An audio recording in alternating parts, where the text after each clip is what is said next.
I don't hear you.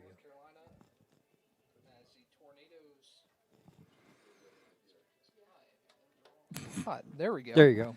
All right. A little bit technical difficulties early here on a Sunday at Ives Lamel Family Field here in Brevard, North Carolina. Ryan Wilkes joined alongside Rick Green for the final Futures game of the year. Rick, it's the Tornadoes and the Louisburg Hurricanes here today, and it's good to be back for some football. It's been a couple weeks and looking forward to it. Oh, yeah, I'm looking forward to it. And by the way, I think we have to congratulate the girls' soccer team. They they had an undefeated season and won the conference yesterday in overtime in a shootout.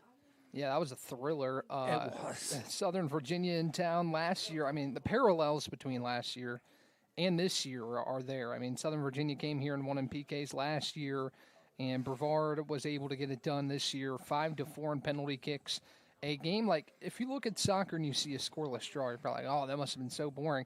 It wasn't. Not at all. It was not at boring. all. Southern Virginia tallied over 20 shots. Abby Nunez had 8 saves and led her to tournament MVP in Brevard's 5-4 win over Southern Virginia in penalty kicks. And the Tornadoes have officially punched their ticket to the NCAA tournament selection show tomorrow at 11 o'clock a.m. Looking forward to that. I'm going to watch to see where the Tornadoes will be heading. It's not going to be a waiting game. The Tornadoes know that they're in. It's just a matter of where and who they will be playing in the NCAA tournament. On the basketball court, first game at home for the Tornadoes yesterday against Oglethorpe, a dominant, convincing win over the Stormy Petrels. It was a great game inside Bosmer Gymnasium. The Tornadoes really have a lot of scores, a lot of positive momentum with that team coming into this season. So looking forward to that. Been a great weekend here on the campus of Brevard College, and we will continue that today. Rick, this Futures team, it's been kind of a revolving door throughout the year, who we've seen and who's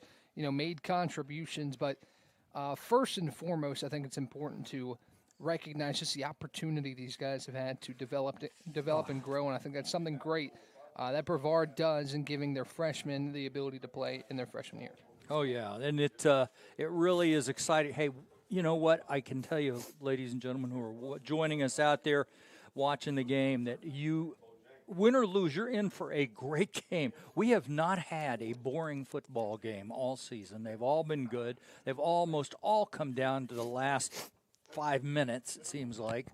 And the women's soccer yesterday was no exception. By the way, and if you're watching us on YouTube right now, you can go over and watch the a little bit of the during timeouts or something or halftime.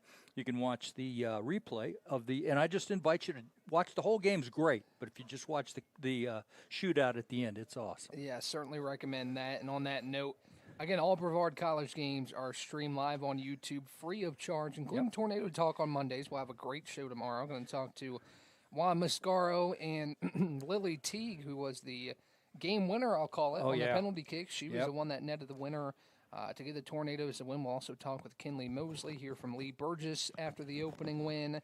And as always, we'll have Bill Kyatt to round out the show and talk some football. So looking forward to that. And as I've always said, in the world of streaming and subscriptions and all that stuff that you got to pay for, you got to pay to watch, I had to pay to watch a basketball game last night.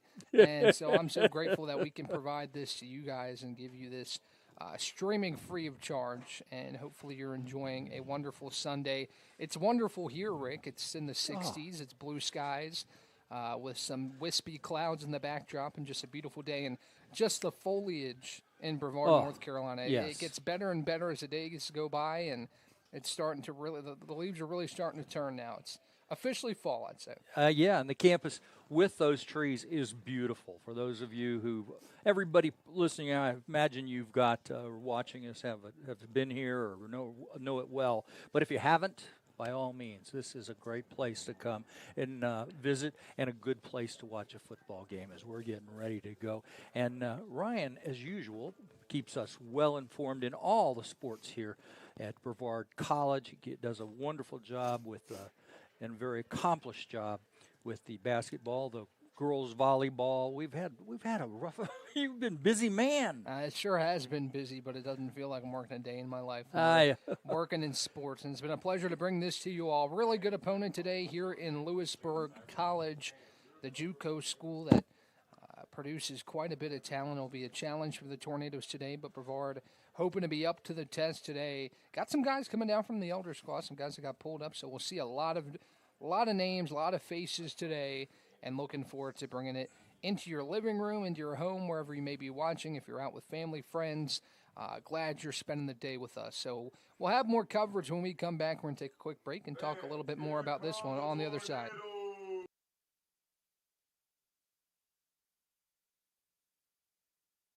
Earthling Coffee, we're not just brewing drinks, we're crafting experiences that are truly out of this world. From our amazing lattes, made with our exclusive Event Horizon espresso, roasted right here in the Pisgah Forest, to our custom energy drinks, powered by plants and coffee beans, without the crazy chemicals the big guys use. Earthling Coffee isn't just another stop, it's your launchpad for adventure, community, and flavour beyond the stars. Earthling Coffee. So what can we get crafting for you today?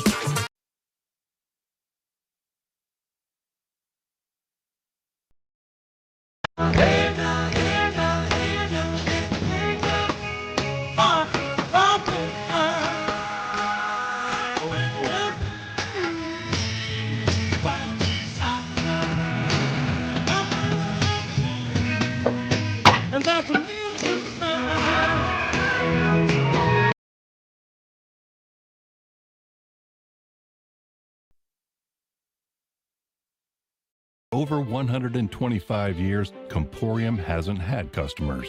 We've had neighbors, friends, and a community we're proud to serve. Because for us, it's personal. We live, work, and raise our families right alongside you. So yes, we deliver lightning-fast speeds and reliable service, but more than that, we deliver commitment. Comporium, making connections that make a difference.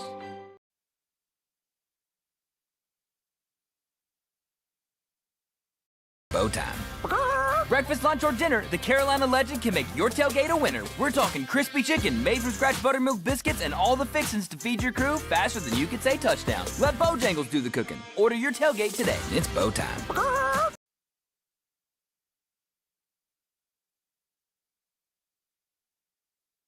Bow time. It's not just football season. It's tailgate season. And this season includes every kind of football. Crispy. Will you accept this leg? And everything that's not. Because it doesn't matter where you tailgate, with crispy hand-breaded chicken and scratch-made biscuits. It's her! You're not just tailgating, you're tailgating like a legend. It's bow time. Order your tailgate box in the Bojangles app today.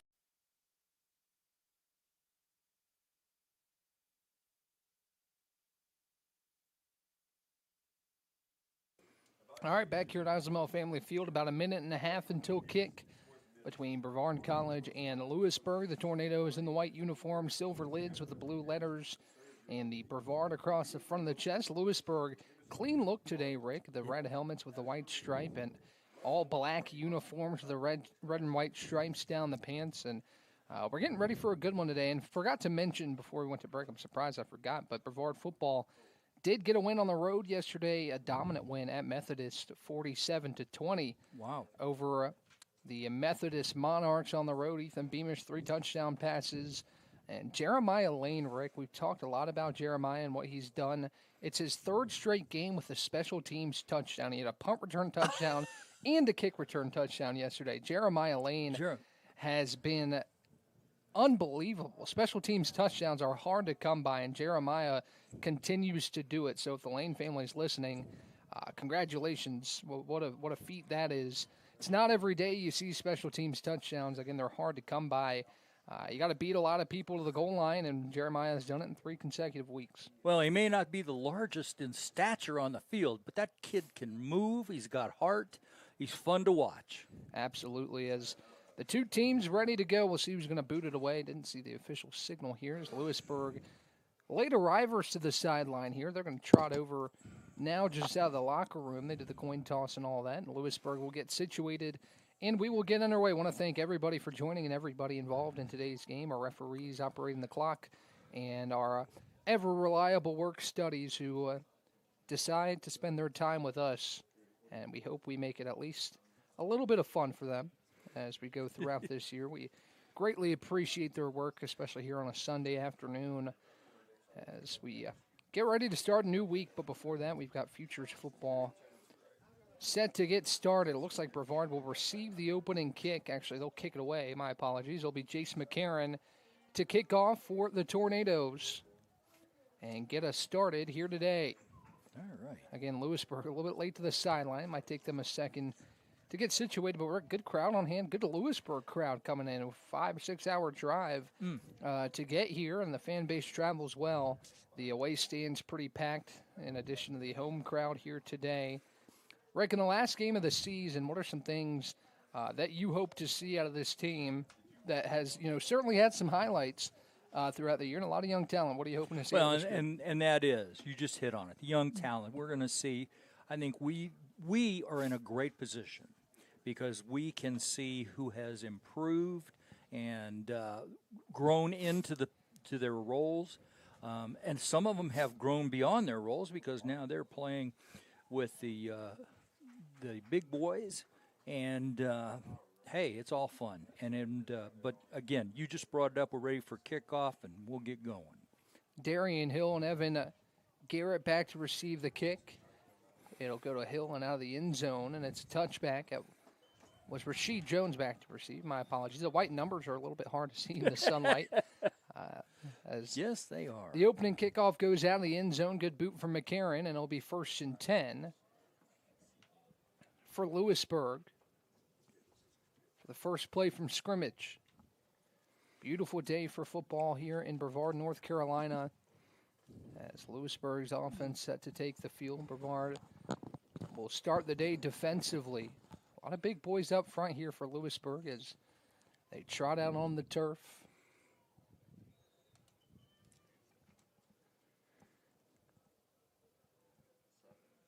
Jamison Prince, the starting quarterback, got a running back on his right hip. He throws left side. It's complete across the 30, spinning across the 35, and spilled down after first down yardage. And a good pitch and catch for a first down.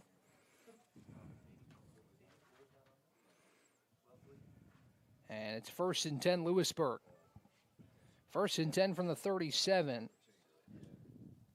Two receivers split out to the right, running back in the backfield with Prince. So swinging out left again. This time it's incomplete, actually, to the right. Was it behind the line of scrimmage? No whistle as the ball is kicked around. Yep. Who hopped on it? Was it the Tornadoes? They sure did. Brevard football after a pass behind the line of scrimmage. Yep. And Brevard scoops up the fumble. Way to capitalize on the throwing error by the quarterback. Not a bad throw, but just went straight towards the sideline, a little bit behind it. Fish hopped on it, and Brevard takes over deep in Lewisburg territory. 1st and 10. Colson Sigler will call the signals here to start this one. I believe Nehemiah Floyd's with him in the backfield on his left hip. A receiver out to the left, one out to the right. 1st and 10, Brevard with 40 seconds gone in this first quarter. Puts his running back in motion on the right side. Sigler rolls out right, looking right. He'll fire right, and it's caught inside the 10-yard line. Nice pass. Very well done. A falling away catch, but a good one for that. That's all that counts. Simpkins found it inside the 10, and it's 1st and goal, Tornadoes from about the 4-yard line. Pretty ideal start here for Brevard. Good pitch and catch between Sigler, a guy that was brought down from the Elders team. And he connects with Simpkins for the first completion for the Tornadoes. Jamar Hicks in the backfield behind Sigler. Simpkins to the right of the formation, a receiver to the left. 1st and goal, Tornadoes, as the clock spins. There's 13:30 left in the first. Play action for Sigler. He's going to roll out right. He's taken off, and he's spun down behind the line of scrimmage. Sigler trying to get loose, couldn't get to the boundary. And a tackle for loss for Lewisburg. For Brandon Littles, good pursuit there of the speedy Sigler, who had a rushing touchdown this season for the Elder squad.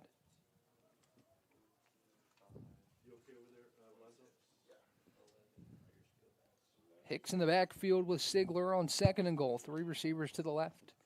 1 on the right of the formation for Sigler in the gun. Second down and goal from the 8-yard line. Sigler takes the snap, drops the throw, steps around the pocket, fires end zone. It was incomplete, broken up by a Lewisburg defender by Tykorian Gist. And it's 3rd and goal. A little bit of a break for the Tornadoes and Sigler. It was in the waiting arms of Gist, and he just couldn't come up with it. And it's 3rd down and goal for Brevard. Tornadoes deep inside Lewisburg territory after a turnover. Nice pitch and catch to get Brevard inside the 10. From Sigler to Simpkins. Simpkins split out wide right to the left with a running back in the backfield. He puts one in motion over to the right side. Sigler takes the snap, drops the throw. Quick fire across the middle. It was incomplete. Intended for Gavin Dees, and it'll be 4th and goal. A lot of traffic around him. The Canes had him well covered. And the throw, he tried to get a little bit of a lead on it, and it would have worked had he just, I think the defenders did a good job. Jace McCarron will trot out to try a 26-yard field goal here and try to give Brevard the early lead in the battle of weather systems, we'll call it. The Tornadoes and the Hurricanes here on Sunday in Brevard, North Carolina. The snap's back. It's a high one, but it's put down. The kick is up, and the kick doinks off the upright. No good. Now a flag in the backfield. I think McCarron's loosening up his shoulder. Was he hit as he kicked that? And it looks like the offense getting ready to go back out on the field. Wow. McCarron was roughed. And Brevard looks to send the offense back out there. You know, that was and even though you hit it right. It doinked. He hit the right upright, but he really put some power into that kick. The kid could get some distance, no doubt. The penalty is on Lewisburg, and it's an automatic 1st down for Brevard. It'll be 1st and goal.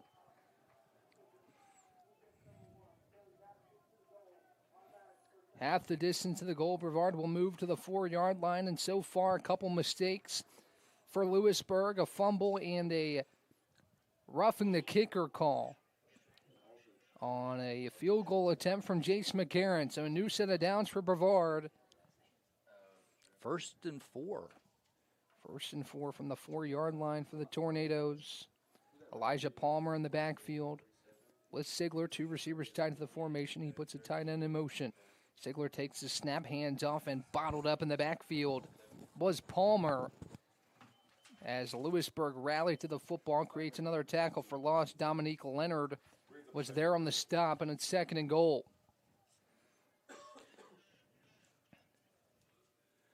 Strong rush by the Canes on that one. They really stuffed the middle.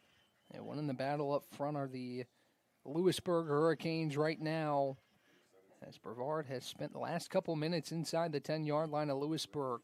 Clock spins towards 12 minutes to go. 3 minutes gone in the first quarter of today's game. Sigler in the gun, running back on his left hip. 2 receivers to the right, 1 to the left.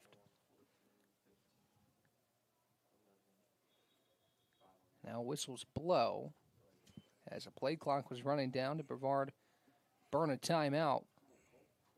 That'll be a delay of game. Didn't notice a play clock there, did Sigler.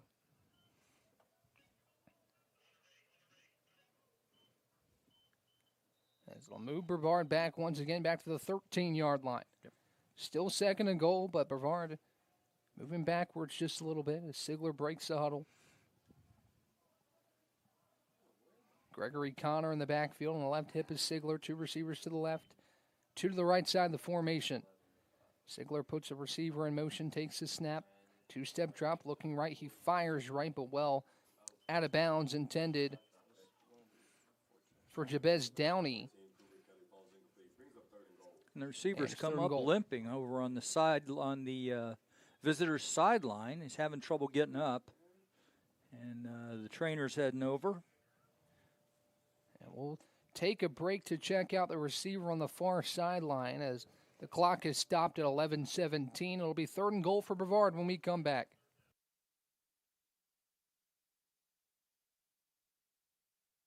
Earthling Coffee, we're not just brewing drinks, we're crafting experiences that are truly out of this world. From our amazing lattes, made with our exclusive Event Horizon espresso, roasted right here in the Pisgah Forest, to our custom energy drinks powered by plants and coffee beans, without the crazy chemicals the big guys use. Earthling Coffee isn't just another stop, it's your launchpad for adventure, community, and flavour beyond the stars. Earthling Coffee. So what can we get crafting for you today?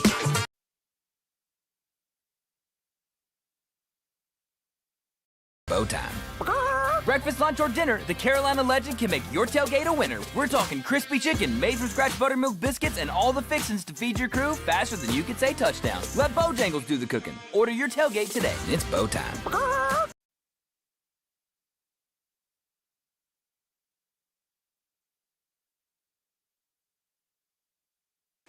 Cooper Kelly was the intended receiver, and he was the one shaken up on the far sideline as he's helped over to the sideline. Two receivers to the left. Herbert Pringle, the fourth in the game.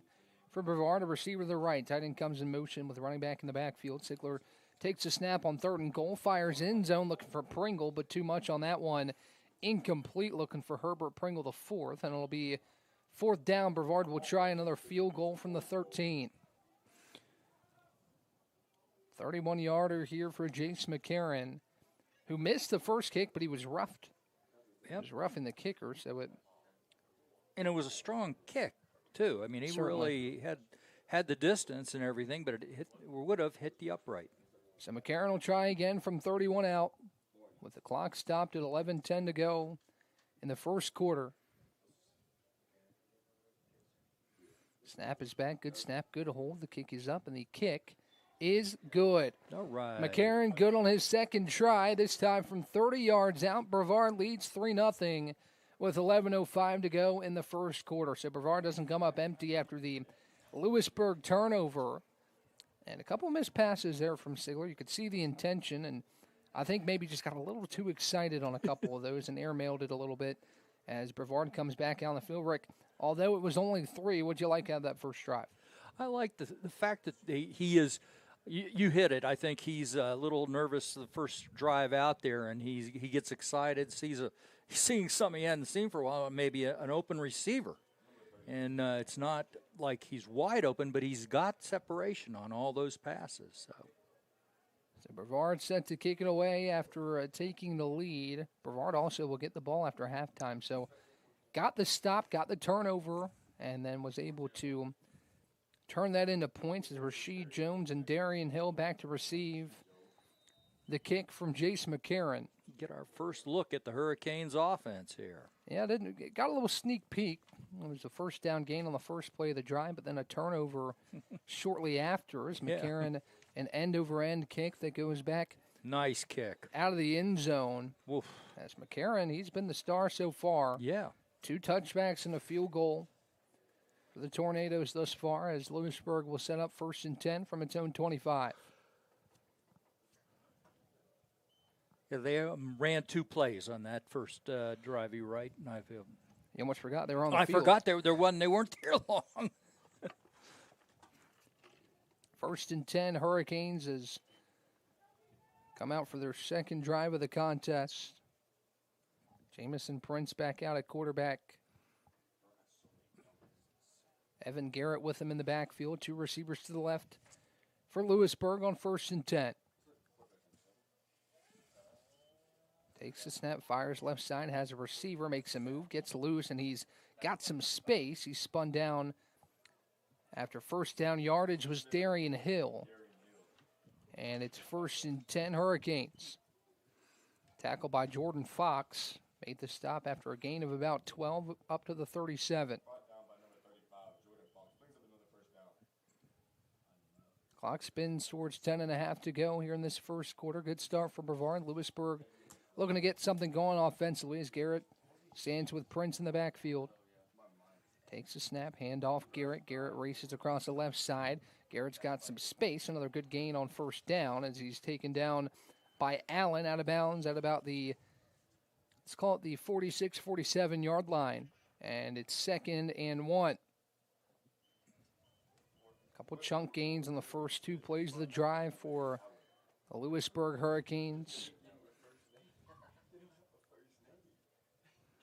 As Garrett lines up in the gun, Prince lines up in the gun. Garrett behind him in the backfield. 2 receivers to the right of the formation for Prince on first down. He goes right back to Garrett, who goes to the left side again, and he keeps the legs moving for about 4 yards and has a first down to the Brevard 49-yard line. Yep.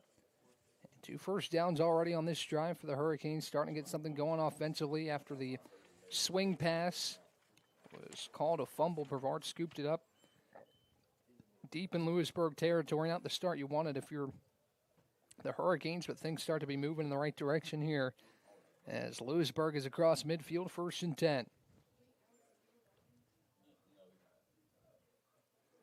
Prince takes the snap, handoff again, goes to Garrett. Garrett follows his blocker, sprints up the middle, and has 11 for another first down. Good, strong run. He kept dragging the Tornado defenders. As Downey made the tackle, and it's 1st and 10 Lewisburg from the Brevard, a 38-yard line.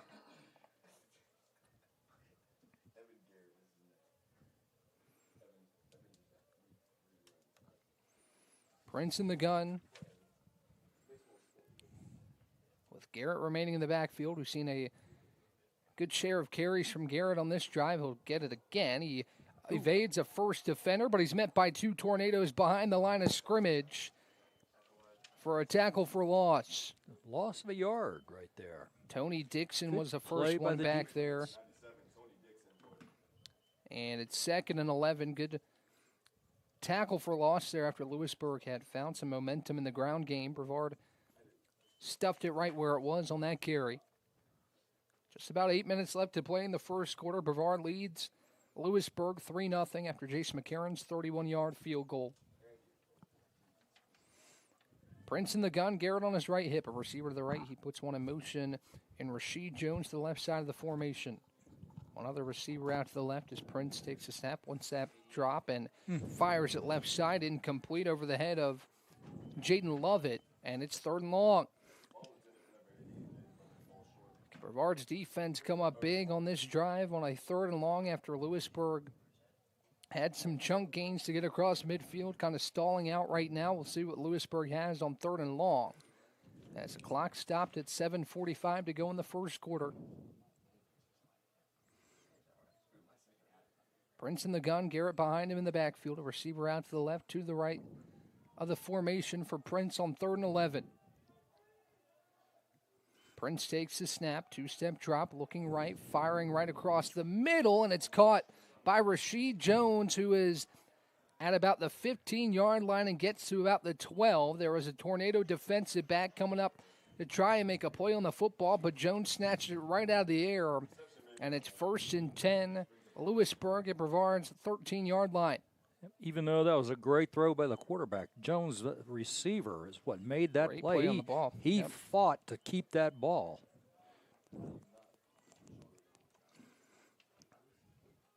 First and 10, Lewisburg from Brevard's 13 as we're about just over halfway through this first quarter.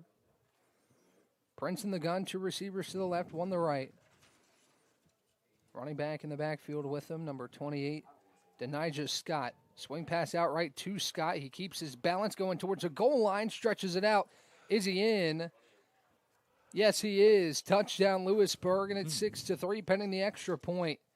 Crafty play by Scott to keep his balance and then find the pylon and reach that ball over at 6-3 Hurricanes with the extra point set to be delivered.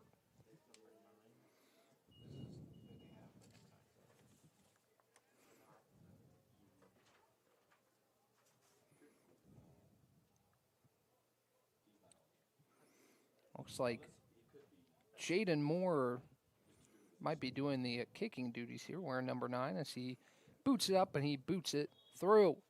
7-3 Lewisburg as we take a look at the touchdown from Scott on the swing pass out to the right by Jamison Prince. He found him in space, and Scott did the rest to get in the end zone. 7-3 Lewisburg, 6:46 to go in the first quarter as the Hurricanes back out on the field. Already, Brevard special teams unit heads back out as well. Good answer from the Hurricanes after the turnover on the first drive of the game, and then allowing 3 points to the Tornadoes. Good response to get a touchdown and take the 7-3 advantage. Rick, you see the athleticism from this team and the talent that Lewisburg has. Huh. But Brevard has not backed down so far. Good start for both teams. And that line is huge. They have a freshman that's sick playing the right tackle. He's 6'6", 350.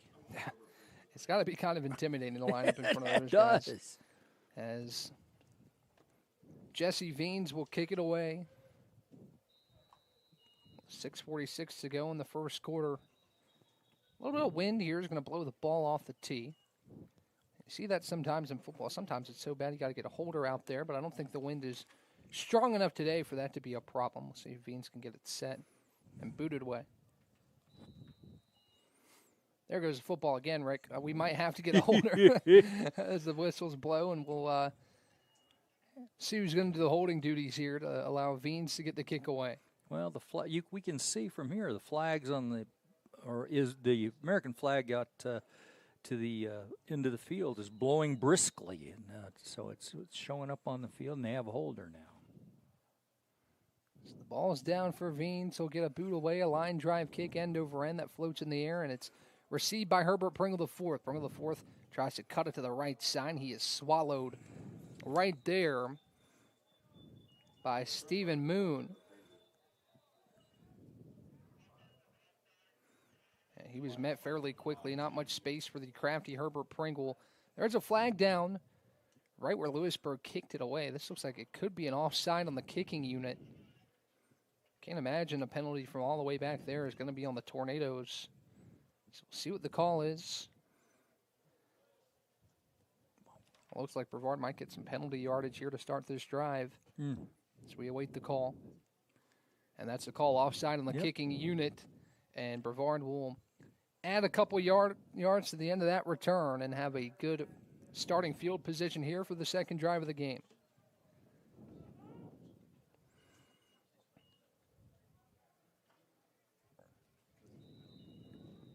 So 1st and 10, Brevard from the 33 or 34-yard line is Sigler in the gun, a running back on his left hip. He drops the throw, looks across the middle. It's incomplete, intended for his receiver, Jackson. And it's 2nd and 10. LaTron Jackson on the slant. Good route, but good coverage. That didn't allow that ball to get there. 2nd and 10 for Sigler and the Tornadoes. 6:32 to go in the opening quarter of play. Each team has scored. Brevard got on the board first with a field goal, and then Scott found the end zone on a swing pass from Jamison Prince to make it 7-3. Parker Standridge in the backfield here with two tight ends in the formation.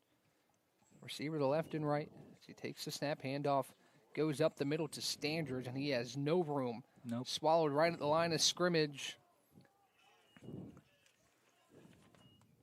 by Kamal Thames, and it's 3rd and 10. Yep. 6:10 in a moving clock in the first quarter. Brevard 3rd and long from its own 34. And not much going in the run game so far. I've had some promising developments in the passing game. As it looks like a passing down here for Brevard, a running back in the backfield in Standridge. Pringle, the fourth tight of the formation. LaTron Jackson split out to the left. Puts one in motion, does Sigler. He takes the snap, drops the throw, steps up in the pocket, tries to get away. Now floats it across the middle, and it's caught Very for good. first down yardage. Gavin Dees makes the grab. Nice pass. But there is a flag in the backfield in the area of offensive holding. Oh. As Sigler was able to escape pressure, but the Tornadoes are pointing the way of the Hurricanes. Yeah, that was a heck of a play by the QB. He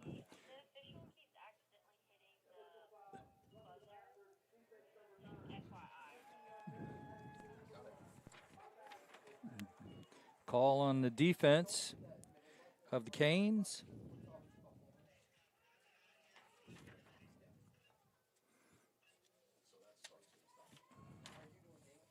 Let's make some noise, Natos. It's first down.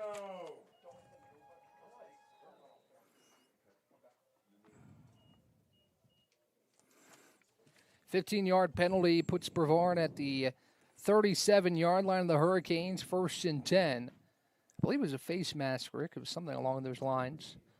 Didn't hear the call. Neither did I. I was looking at the numbers, but a great play by the quarterback. Sigler tried to call a timeout, but a flag was dropped almost immediately. We'll see what the officials come together to decide right here. Be a pretty important call after Brevard just got all that penalty yardage. As I think Brevard's going to be awarded the timeout here. As the officials give the explanation.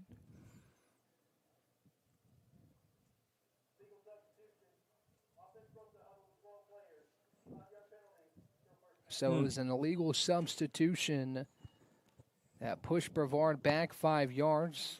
I think Colson Sigler recognized and tried to burn the timeout.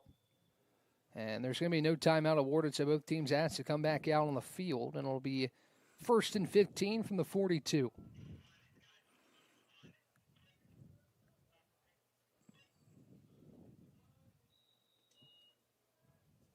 Clock spins near 5 minutes to play. And Sigler under center. He's got a running back deep in the backfield. Pitch goes up the middle. Now it's a flea flicker looking for Sigler. Couldn't make the grab. I think it was a quarterback there in the backfield potentially. Carlos Zola in the backfield with Sigler. Brevard tried a little trickeration as Zola heads to the sideline.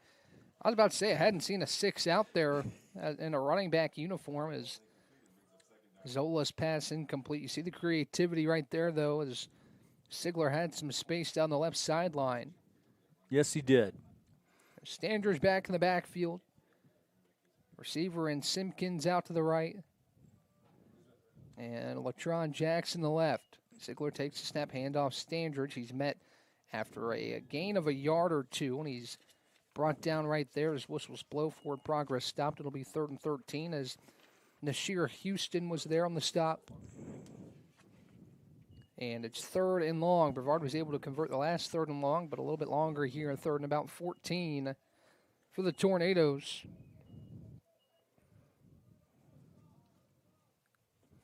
Sigler connected with Gavin Dees for a good gain on 3rd and long last time, and Brevard got an extra 15 on a Lewisburg penalty. 3rd and 14 here. 3 receivers to the right, 1 to the left for Sigler in the shotgun. Standridge in the backfield on his left hip. He puts 1 receiver in motion. Takes a snap, 1-step drop, fires right side, has a receiver. It's Simpkins. There he goes across the 20, and he's spun down at about the 15. Nice. And a flag in the backfield. I think it's going to be a late hit on Sigler. Natavian Green trying to plead his case. Yep. And as it stands right now, a pitch and catch between Sigler and Simpkins for 1st down yardage inside the 20. And Nasheer Houston kind of back there begging.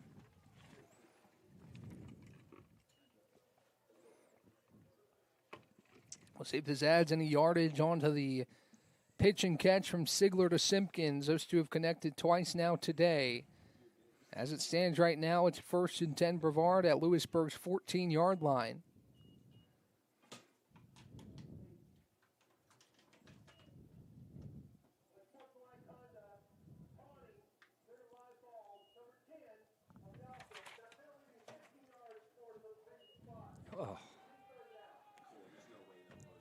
All right, the coach didn't teach him that, I promise you. So a costly penalty on Colson Sigler. He's called for unsportsmanlike conduct, taunting during a live ball.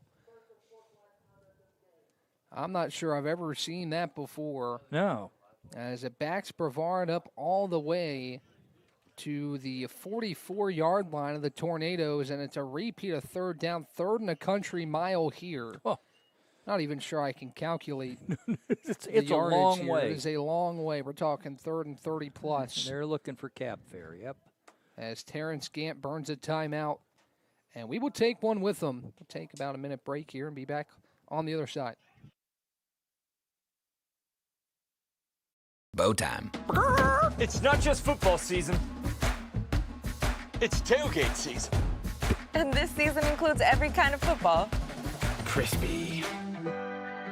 Will you accept this leg? And everything that's not. Because it doesn't matter where you tailgate with crispy hand-breaded chicken and scratch-made biscuits. It's her! You're not just tailgating, you're tailgating like a legend. It's bow time. Order your tailgate box in the Bojangles app today.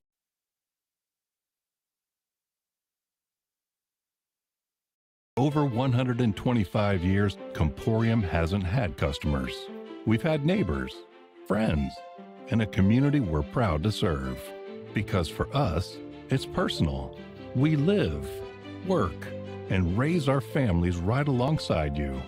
So yes, we deliver lightning-fast speeds and reliable service. But more than that, we deliver commitment. Comporium, making connections that make a difference. Third and a mile for Brevard on, let's call it 3rd and 31 for the Tornadoes here after the unsportsmanlike conduct penalty during a live ball after what would have been first down yardage inside the 20. Really costly penalty there. Sigler in the gun, running back on his right hip. That's Williford in the backfield, Fabian Williford with him. Sigler drops the throw, steps up in the pocket, tries to get away from the rush, and he's dragged down in the backfield. And it'll be 4th down. Brevard will have to punt. And kind of hard to end the drive that way after what looked pretty promising. Sigler taken down for a sack, and Brevard will punt it away.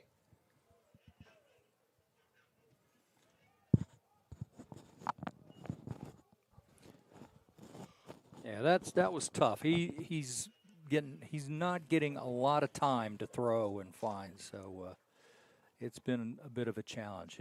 And we're Tornadoes ready to punt. Rasheed Jones back to receive.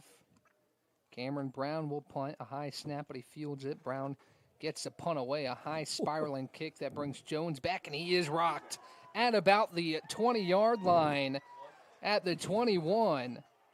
Great play there by Jeremiah Taylor. We talked about him a couple weeks ago. He was all over the field, and he makes his first play today as he spins down Jones at the 21-yard line. Clock stopped at 2:33, 1st and 10 Hurricanes. And a great job by the punter. He just barely got that one off. Phenomenal job to face that pressure and get away a really nice punt. It's always a good sign when you see the returner racing backwards to field a punt, and Jones was doing that right there. That's Prince back in the shotgun. 2 receivers to the right, 1 to the left for Prince on 1st and 10. He takes the snap, handoff goes up the middle, and the running back spins away for a moment. Does Denijah Scott, and he has about 5 on 1st down. He scored the touchdown on the swing pass. Another productive run right there for Scott. It's 2nd down and medium for Lewisburg.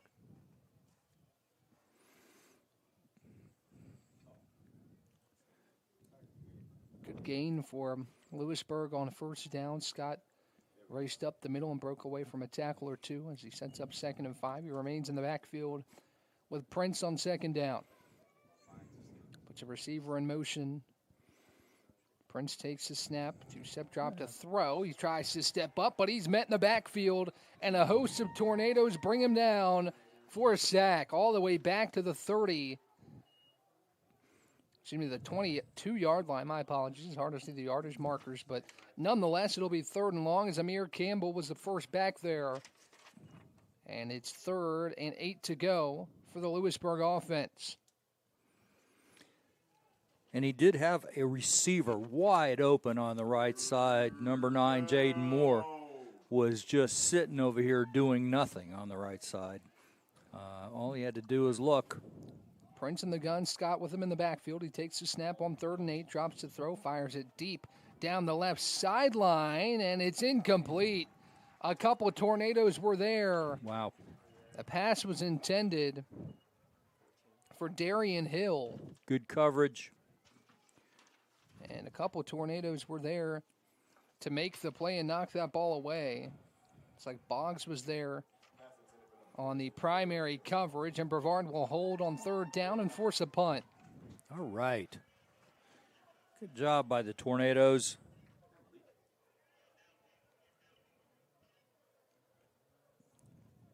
So Lewisburg will punt. It will be Jesse Veens to do the punting duties as well. Herbert Pringle the fourth back to receive. It's play clock under 5 seconds. It reaches 0. No snap from Lewisburg. They'll let him get it away regardless. Brevard asking for a delay of game as the punt is an end-over-end kick that will halt at about the 47-yard line as Lewisburg downs it. And it'll be 1st and 10. Brevard, good field position near midfield. 1st and 10. Yep.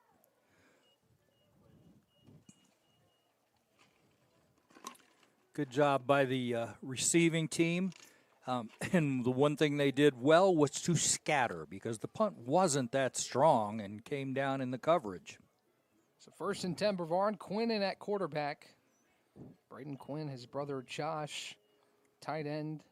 That's had a good productive couple weeks. Nasir Voigt in the backfield for the Tornadoes on 1st and 10. Pringle the fourth to the left, Simpkins to the right for the Tornadoes on 1st down. Quinn puts Simpkins in motion. Now a flag on the snap. I think it's going to be a false start in Brevard, and it will be. Penalties, penalties, penalties. We talked about how costly they are all year. Brevard's had a couple costly ones today. And we'll back the Tornadoes up to the 37-yard line. And it will be 1st and 15.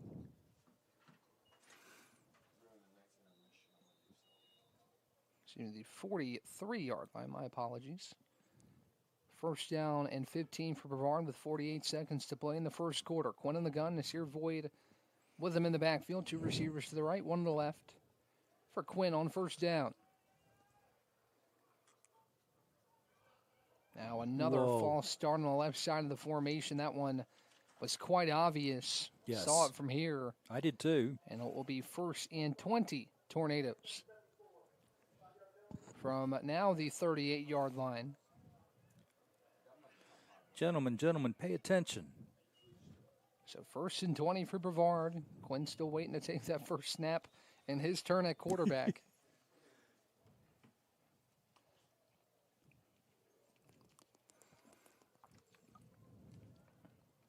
Quinn in the gun. Voigt remains in the backfield on 1st down and 20 to go. Zion Tucker to the right of the formation with Simpkins. Pringle the fourth to the left. Puts Deese in motion to the left side. Quinn takes the snap, drops the throw, fires right for Deese, and he makes a grab at about the 46-yard line. Gavin Deese has been quite active so far as Tykorian just makes the stop at the 45-yard line. Gain of maybe 10? Yeah, it gets Brevard back near the initial line of scrimmage. We'll call it a 7-yard gain to the 45. Yep. As the clock spins, play clock and game clock separated by exactly a second. So one more play will have to be run in this first quarter. It's Quinn in the gun, Voigt on his right hip in the backfield. Tight formation here for the Tornadoes on 2nd and 13. It's got to call it. Quinn takes the snap, rolls right, looking right as the alarm sounds, and it's caught right in front of the initial line of scrimmage. Couldn't tell who made that grab. I think it was Zion Tucker who made the catch. And that's the end of the first quarter. 7-3 Lewisburg, and what's been an exciting first quarter of play. And we'll have the second quarter for you coming up on the other side.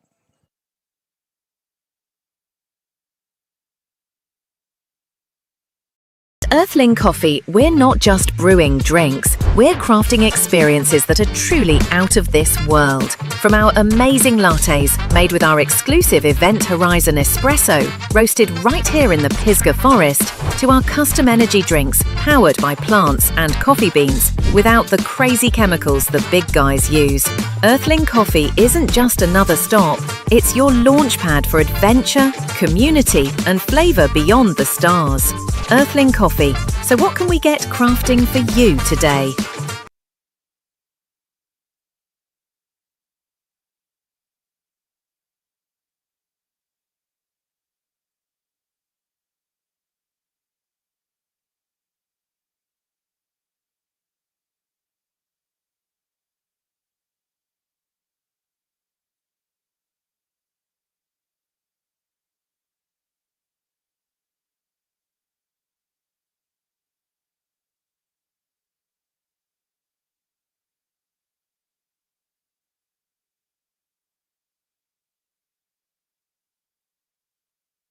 We flip sides of the field. It's 3rd and 9 for Brevard with the fresh clock here in the second quarter. Quinn in the gun, Voigt on his right hip, Tucker and Simpkins out to the left, with Dees as well, and Herbert Pringle the fourth to the right.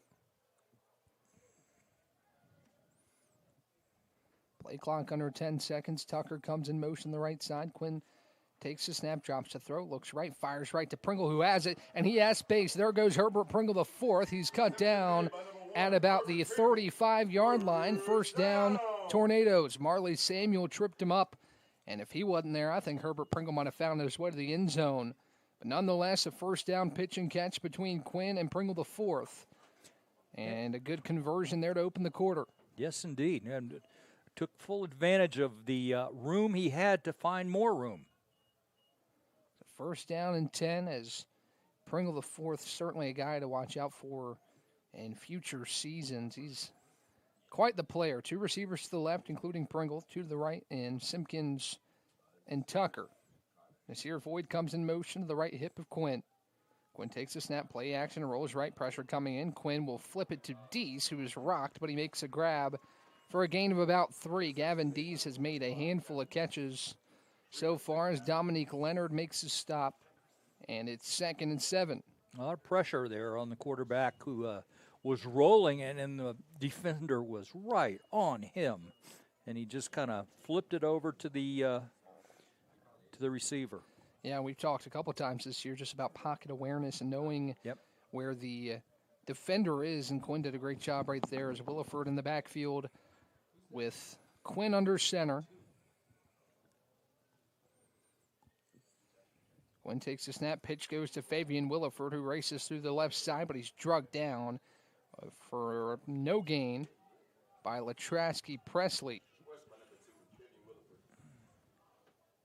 So 3rd down for the Tornadoes. Brevard's had a couple nice conversions here in this one, and Quinn will look to do so again after connecting with Herbert Pringle the fourth for a first down gain on 3rd and long.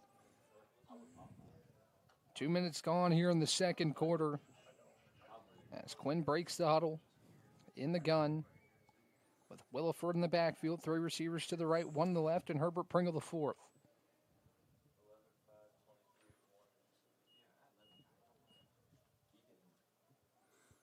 Quinn puts Tucker in motion, takes the shotgun snap, high snap, but he drops the throw, fires down the left sideline, incomplete, looking for Tucker, and it'll be 4th down.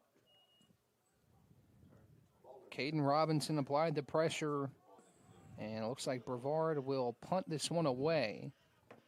In kind of no man's land here at the 33-yard line, and probably a wise decision to punt. You're not going to try a field goal from here on 4th down.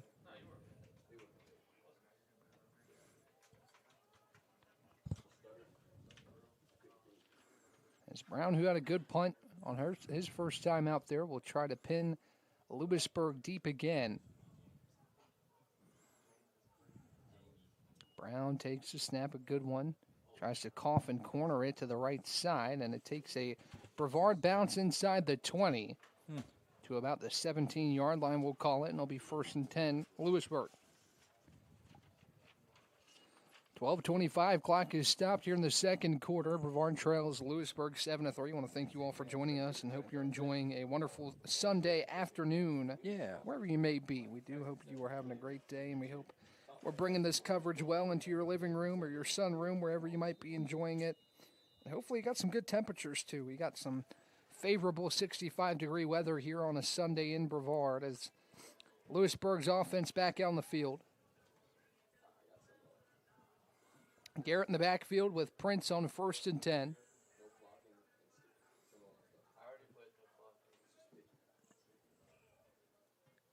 Prince takes the snap, play action, drops to throw, tries to step up in the pocket, and he's dragged down by the ankles. Tornadoes in the backfield again. Jace Radford there, as well as Tyler McClendon, as a Hurricane is down on the turf, shaken up. We'll take a look at him. It'll be 2nd and long for Lewisburg when we come back on the other side.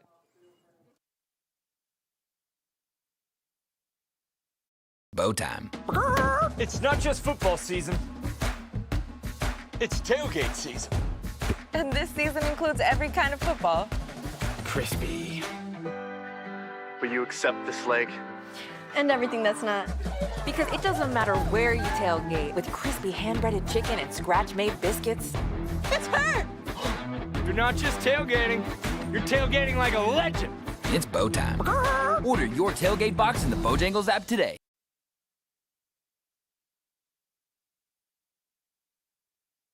Over 125 years, Comporium hasn't had customers. We've had neighbors, friends, and a community we're proud to serve. Because for us, it's personal. We live, work, and raise our families right alongside you. So yes, we deliver lightning-fast speeds and reliable service, but more than that, we deliver commitment. Comporium, making connections that make a difference.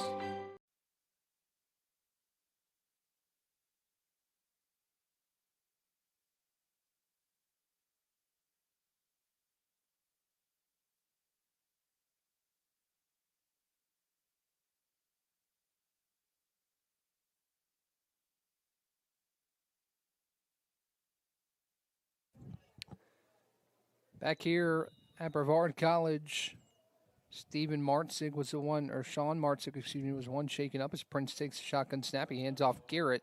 Actually, he'll keep it himself on the read option.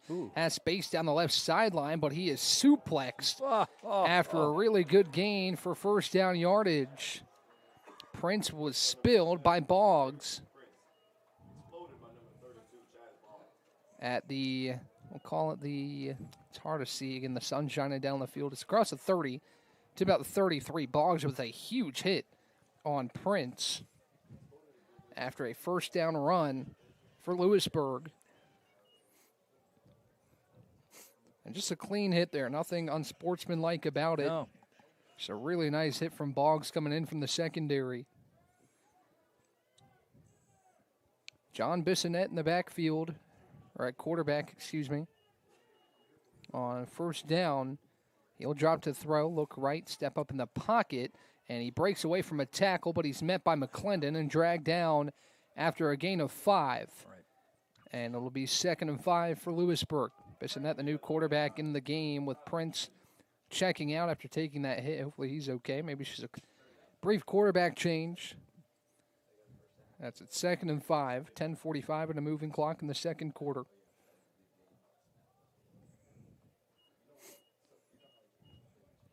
Bissonette in the gun. Garrett with him in the backfield. 2 receivers to the left, to the right. Bissonette takes the snap, hands off Garrett. Garrett racing right side.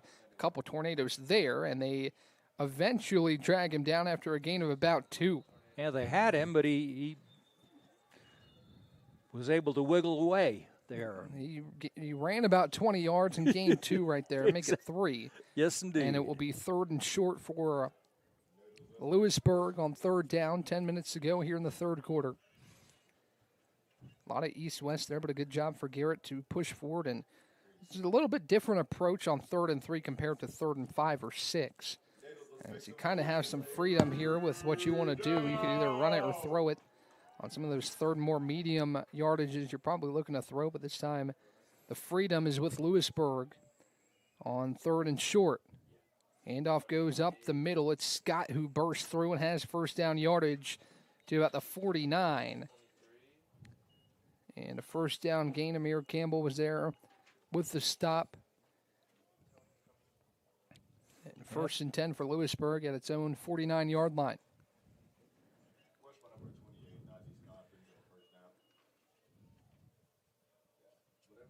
Bissonette still in the game at quarterback. He races back the huddle to give him the call. As Lewisburg looks to extend this lead here in the first half. Referees exchange balls. Bissonette in the gun. Scott with him in the backfield. 2 receivers to the left. 2 to the right for Lewisburg on 1st and 10. Bissonette drops to throw, looking left. He'll fire left. He has a receiver. It's caught at about the 20-yard line. Yep. Vontrez Birch makes the grab, and it's a nice pitch and catch between him and Bissonette.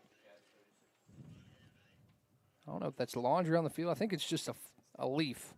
And it looked like a flag from here, but no flag. There's clean a lot pitch of and leaves catch. out Oh, there. there sure this is. time and of it's year. kind of deceptive up here in the booth. First It and 10, Lewisburg, as we're under 8.5 to play in the first half.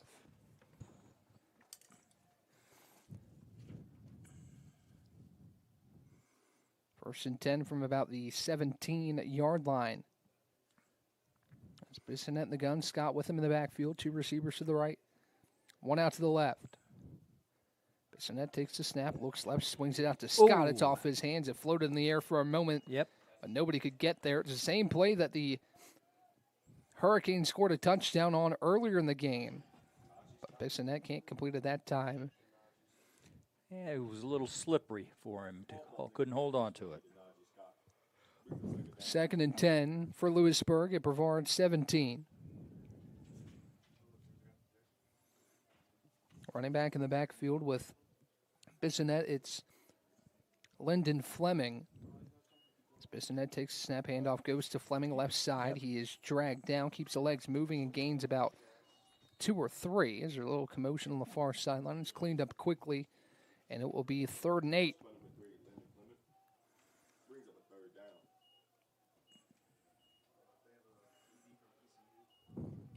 Third and we'll call it 7 yards to go from the Brevard 15-yard line.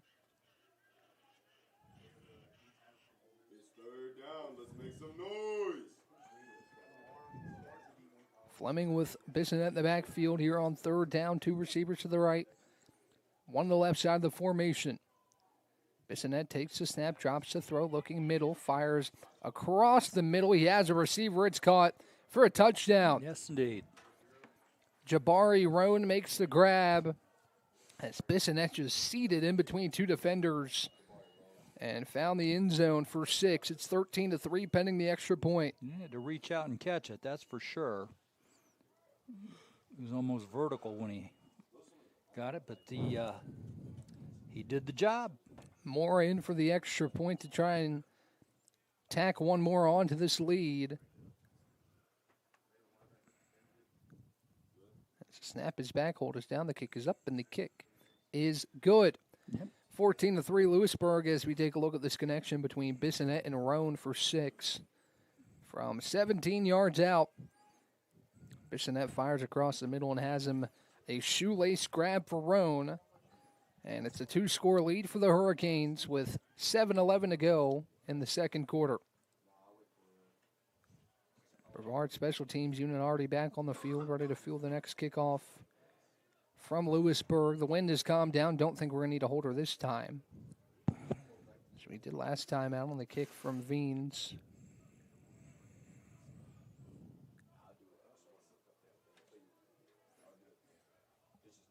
See what kind of answer Brevard has on this next drive as they move the ball well, but again, a couple costly penalties have played a role in this deficit so far. Yeah, they haven't played as well together on this since the first drive, which were ended with penalties. Will be They got Jason him Carroll to kick it away for Lewisburg. A short kick, a spiraling one that finds the waiting arms of Tucker. There is Zion Tucker up the middle. Tucker has some room, breaks a tackle, and he's taken down at about the 28, 29-yard line. And Tucker had a head of steam there. Lewisburg did a nice job to rally to the football. And it'll be 1st and 10 Tornadoes with the nose of the football on the 30-yard line with 7:02 to go before halftime.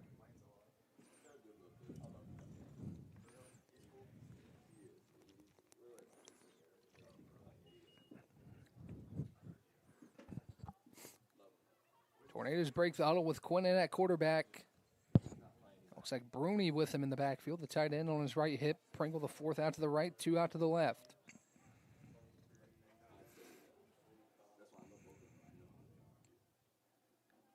He puts Bruni in motion, left side of the formation. Quinn now all alone in the gun. Takes the shotgun snap, 2-step drop, steps up in the pocket, flings it out left to Tucker. Tucker has room down the left sideline, and he's met by 4 or 5 different Hurricanes. First met by Kamal Thames. And it's 2nd down and medium after a good gain on 1st down. Quinn found Tucker for about 7 yards. We've seen Zion Tucker heavily involved today in the passing attack and in the special teams game as he comes off the field. Quinn under center, running back with him in the backfield. It's Isaiah Ledford back there with Pringle the fourth tied to the formation. 2 receivers out to the left.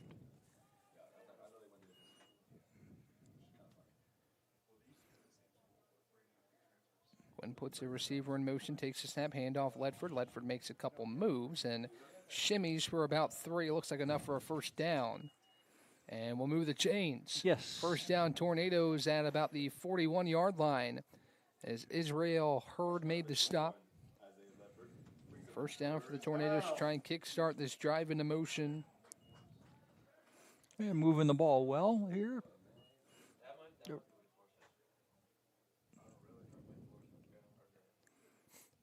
So Quinn back under center. Ledford remains in the backfield. Tight formation here for the Tornadoes on 1st and 10. 2 tight ends come in motion. Quinn takes a snap under center. Handoff Ledford left side. Ledford breaks through the first level, but he's met after a gain of 1. Yeah. Solidly met. Yes. And it's 2nd and 9. He looked like he was going to go someplace and just they flat out got him and he was going nowhere. 2nd and 9 for Brevard with just about 5 to play in the second quarter. And we're back to talking about the size of the linemen of the Hurricanes, and they are big and fast. Quinn under center, Ledford with him in the backfield. Puts one in motion to the right side. Quinn play action, rolling right, pressure coming in, and Quinn is drugged down deep in the backfield by number 20, Jamorius Wilson, all the way back inside the 30-yard line, and it will be 3rd and very long. You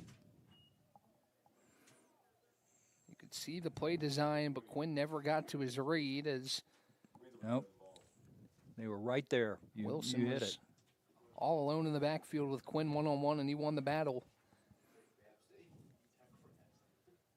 It's 3rd and a very long way for the Tornadoes, approaching 4 minutes to play in the second quarter. Play clock under 5 seconds. Quinn in the gun.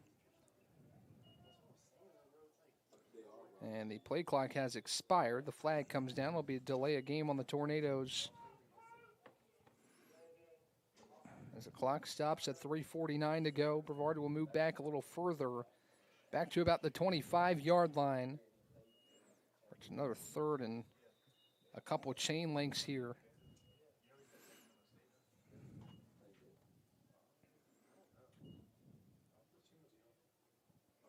Quinn breaks the huddle. Play clock under 20 as he stands in the gun. 3 receivers to the right, 1 to the left. On 3rd and very long, he puts Tucker in motion to the left side. Takes a shotgun snap, drop in the throw. Quinn loops it out left side, incomplete, intended for Tucker. And it's 4th down. Brevard will punt it away with Brown back out to do the punting duties on 4th down and very long. Maybe a chance for Lewisburg to set up shop with good field position. As Karan Miller heads back to receive.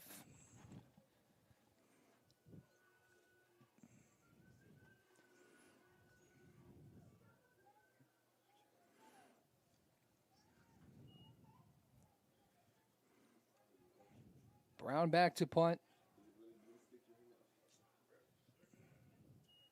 Good snap. He gets the punt away, but it's a short punt. A lot of pressure came in as it bounces at the 40. Takes a Brevard bounce to about the 50-yard line where Lewisburg will set up 1st and 10. The pressure was coming in. Brown did a good job just to get a foot on it. Yeah, those guys were in his face immediately, and just to look for a place to kick and get it past him, and he did a good job. So 1st and 10, Lewisburg, 3:10 to go before the halftime break. And Lewisburg back on the field offensively. Bissonette in the game at quarterback. Garrett with him in the shotgun. 2 receivers to the left, 1 to the right on 1st down and 10. Bissonette takes the snap, drops to throw, looking left, fires left, has a receiver deep, and it's caught. Caught inside the 15. Number 9. By Jaden Moore. Yep. And it's 1st down yardage at the 14-yard line. So clock spins below 3 minutes to go before halftime, and another good play, another chunk play for Lewisburg on 1st down to get close to that Brevard end zone. That's Bissonette in the gun, Garrett on his left hip, 2 receivers to the right and 2 to the left side. Bissonette puts 1 in motion, takes the snap, looks left, fires left, has a receiver. It's caught inside the 10 to the 5, where he's met and shoved forward by his offensive lineman. I'm surprised we're not seeing a flag there. And it's 1st and goal for Lewisburg inside the 5 at the 3. Yeah, the defense had the receiver all kind of bottled up and just trying to get him. And one of the tackles or linemen just came out of nowhere and rushed into to push that group, but it just hit it hard. I thought, not saying there's something wrong with that, but but this isn't the NFL. So 2-minute timeout. We will take a break with them. Clock stopped at exactly 2 to go.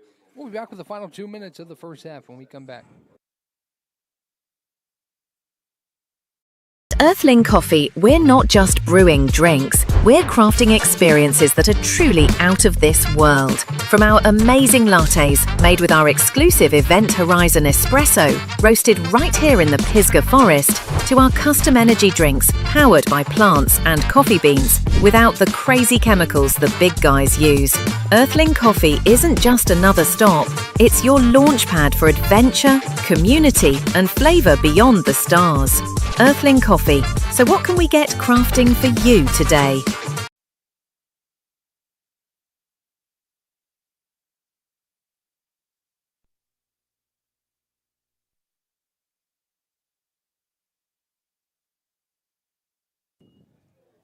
First and goal, for Lewisburg inside the 5.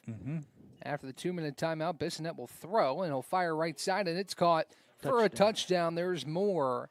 And it's 20-3 Lewisburg. Quick work out of the 2-minute timeout. Bissonette to Moore for 6. And it's 20-3 pending the extra point. And Moore will stay on the field to do the kicking duties. I know when a player scores a touchdown and gets a 2-point conversion, and it's called an octopus, but I'm not sure what it's called when you score the touchdown and kick the extra point. We might have to come up with something for that. I like that. As Moore will kick the extra point and try to add 1 more to this lead. Low snap, but it's put down, and Moore's kick is good. Yep. So Moore, the touchdown scorer, and he tacks on the extra point. So we take a look at that play. Just a quick little out route for Moore. And he had plenty of space in the end zone to make that grab. 1:54 to go in the second quarter. Brevard trails by 18. After taking the lead 3-0, Brevard has surrendered 21 unanswered to trail this game 21-3. Just 2 minutes, or a minute 54 before half. Brevard will have an opportunity to put something together here. Still 2 timeouts for the Tornadoes. And we'll see what Quinn can do at quarterback, or whoever else. It was Colson Sigler to start the game. Then Quinn came in for the next couple drives. We'll see who's out there on 1st and 10 after Brevard fields the kickoff. It's Pringle the 4th, and Zion Tucker back to receive the kick from Veens.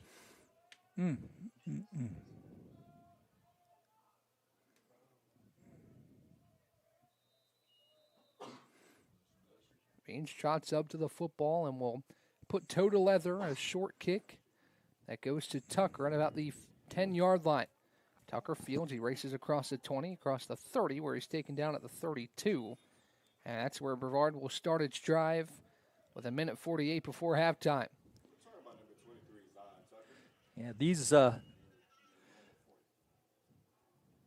Canes have really put on a showing the the Tornadoes that they can move the ball. You've got to play smart defense. You've got to be quick, and you've got to tackle. They've got a size advantage, and they've got to balance that with speed and finishing the play. So Quinn back in at quarterback. He's got a running back with him in the backfield, and Jamar Hicks. LaTron Jackson out to the right, 2 receivers to the left for Quinn on first down. He puts Tucker in motion to the left side. Takes the snap, will flick it out to Tucker, who makes the grab and makes a move or two before he's met at the 37. And a good little gain for the Tornadoes on first down. Will set up second and medium.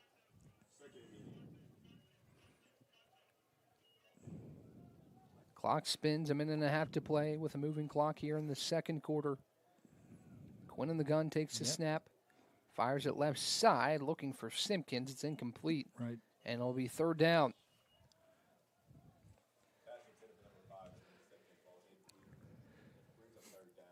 Third down and about 5 yards to go. Clock stopped at 1:21.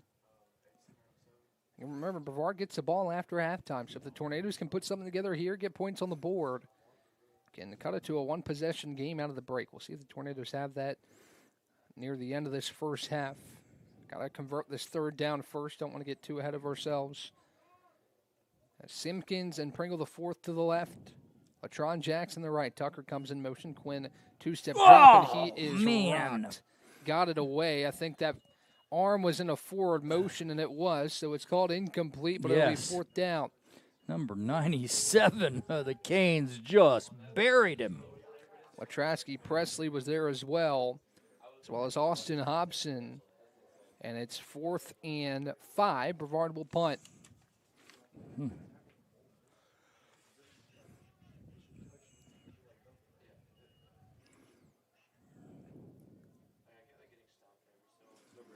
Karan Miller back to receive. Cameron Brown will punt. And Lewisburg will get a possession here before halftime to try and extend this lead.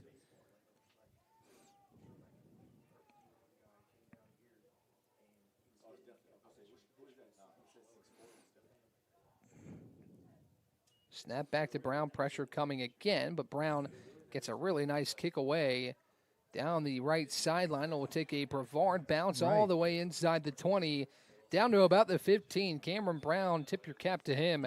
Nice punt. Wasn't the prettiest looking punt, but it doesn't have to be. No. As long as it does what it needs to do and pin your opponent deep in its own territory, that's exactly what Brown does. And it will be 1st and 10 Hurricanes at the 15-yard line. Minute 4 left. 3 timeouts too. You've got an eternity here. Yeah. If you're Lewisburg, to put something together here at the end of the half. We'll see what the approach is on this drive with Lewisburg leading Brevard 21-3. Lyndon Fleming in the backfield with Bissonette on first down and 10. Play clock under 15 seconds. As Bissonette takes the snap, he'll drop the throw on first down. He'll fire across the middle. He has a receiver, and it's Karan Miller who shakes out of a tackle and has first down yardage to about the 40-yard line. Yep. 25-yard pitch and catch. Jordan Fox there on the stop. And Lewisburg moves to the line of scrimmage. Clock stopped for a moment, but it's spinning now under 55 seconds. Bissonette takes the snap, fires down the right sideline, has a man. It's caught. There he goes. He's tripped up under his own power at about the 15-yard line. Darian Hill down the right sideline at about the 17-yard line, and it's a big gain for Lewisburg. 1st and 10 inside the Brevard red zone at the 17.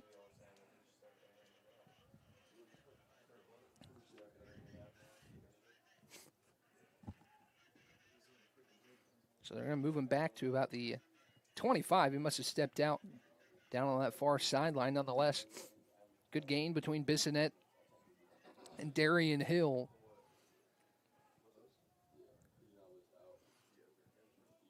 Lyndon Fleming back in the backfield with Bissonette. He drops the throw again, fires across the middle, and somebody comes out of nowhere to snag that one. DeJuan Gibson makes the catch, and he's inside the 10. Clock stopped at 36 seconds. Now it'll move as Bissonette gets to the line of scrimmage. Takes the snap, looking to throw again, fires left, and it's caught at about the 2-yard line. Once again by DeJuan Gibson. Clock continues to move, now under 20 seconds. Again, 3 timeouts in the back pocket for Lewisburg. As Bissonette takes the snap, looking middle, fires middle, and he has a guy for a touchdown. Yep. Touchdown, Lewisburg. Waiting to see who caught that football. I think it was Karan Miller, and it was. Touchdown, Hurricanes, 27-3, with 8 seconds left in the first half, and Lewisburg extends the lead. Didn't have to burn a timeout there, just moved right down the field on a drive that started at their own 15-yard line. Moore will kick the extra point again.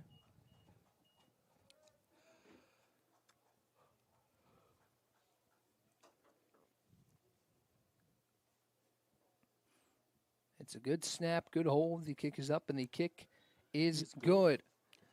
Let's take a look at this touchdown here from Bissonette to Karan Miller.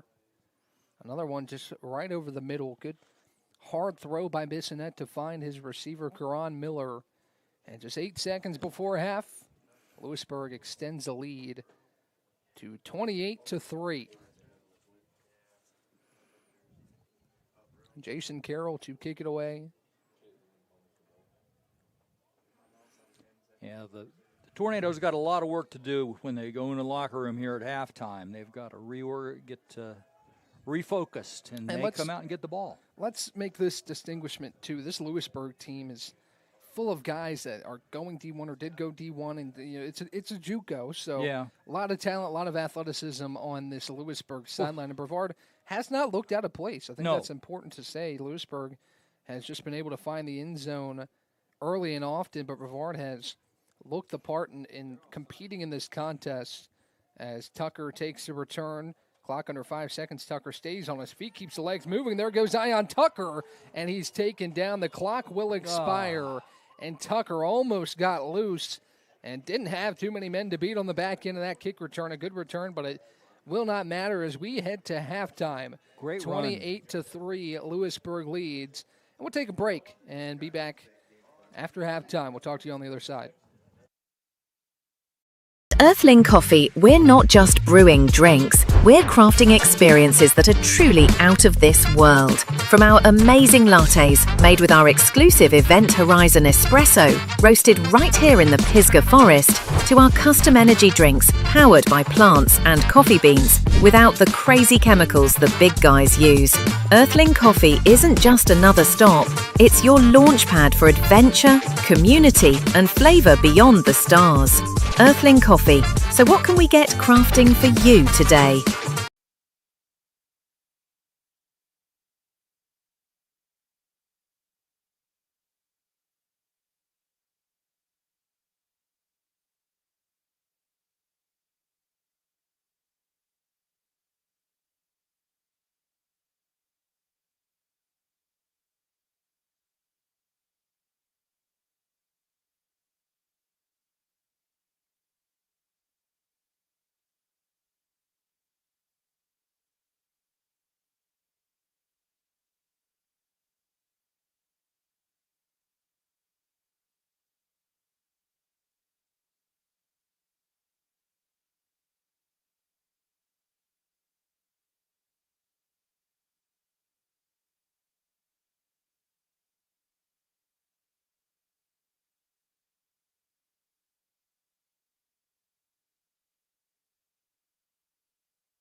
Back here at Islamel Family Field, about to go for the third quarter of action between Lewisburg and Brevard College. 28-3, Lewisburg leads at the break. Rick, I think you put it easy as this. It's the last quarter of the season for these guys. How do they hope to end it, I think, is the main thing.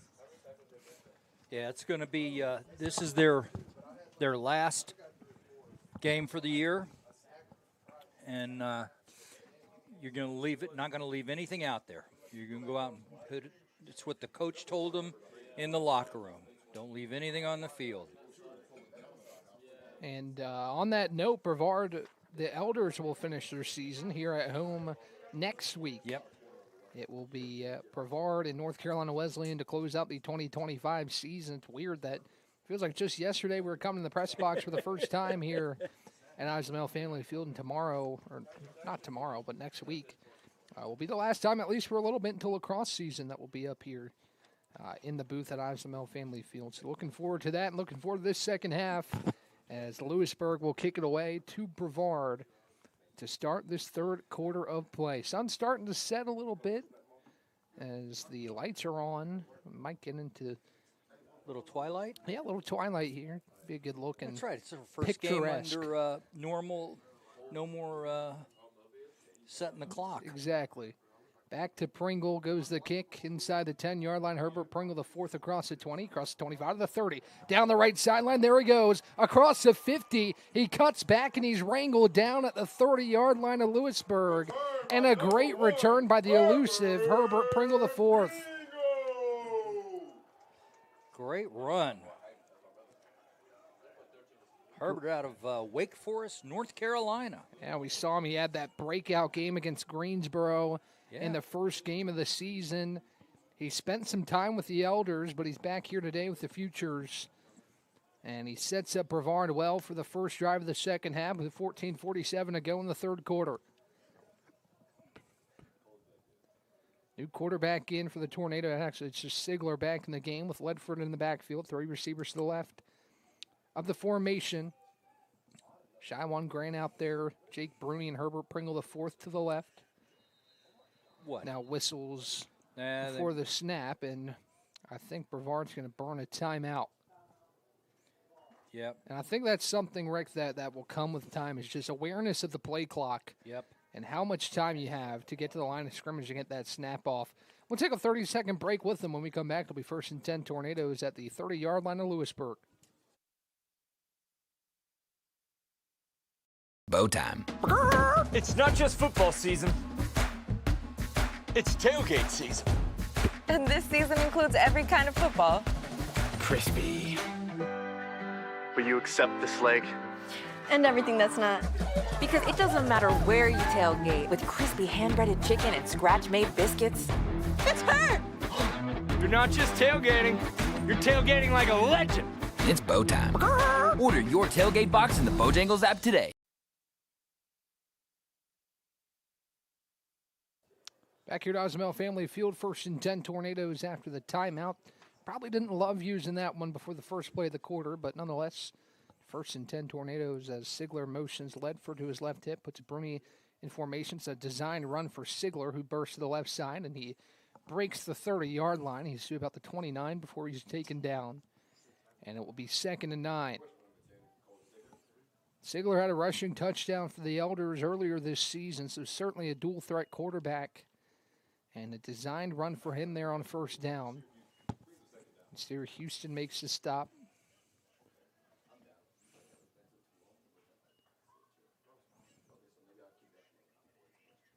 Sigler under center. Ledford in the backfield. Puts a tight end in motion. Takes the snap, play action, dropping a throw. He'll fire across the middle, and it's intercepted. It just fell in the waiting arms of Deshaun Davis. I don't even think he expected that football, and it just kind of fell in his breadbasket. And it's a turnover on the second play of the quarter after the great return from Herbert Pringle, the fourth. He was looking, I think that throw kind of fluttered because he got hit. He might have had Pringle in a clean pocket, but Sigler was hit as he threw. And it was picked off. It'll be 1st and 10. Lewisburg at the 16.5-yard line, we'll call it. make it 17.5, approaching the 18-yard line. 1st and 10 for the Hurricanes. And Bissonnette in the gun with Lyndon Fleming behind him. 2 receivers to the left and 1 to the right. Bissonnette takes his snap, hands off Fleming up the middle, and he's met by McClendon, and another tornado there in Jordan Lawrence. And it's a gain of about 4 on 1st down for Fleming.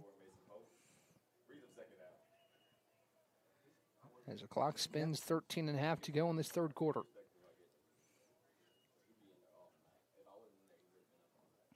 Bissonnette in the gun. Fleming remains in the backfield. 2 out to the left, 1 to the right for the Hurricanes on 2nd and medium. Bissonnette takes the snap, 2-step drop to throw, fires right down the sideline. He has a receiver, but a little too much on that one for Darian Hill.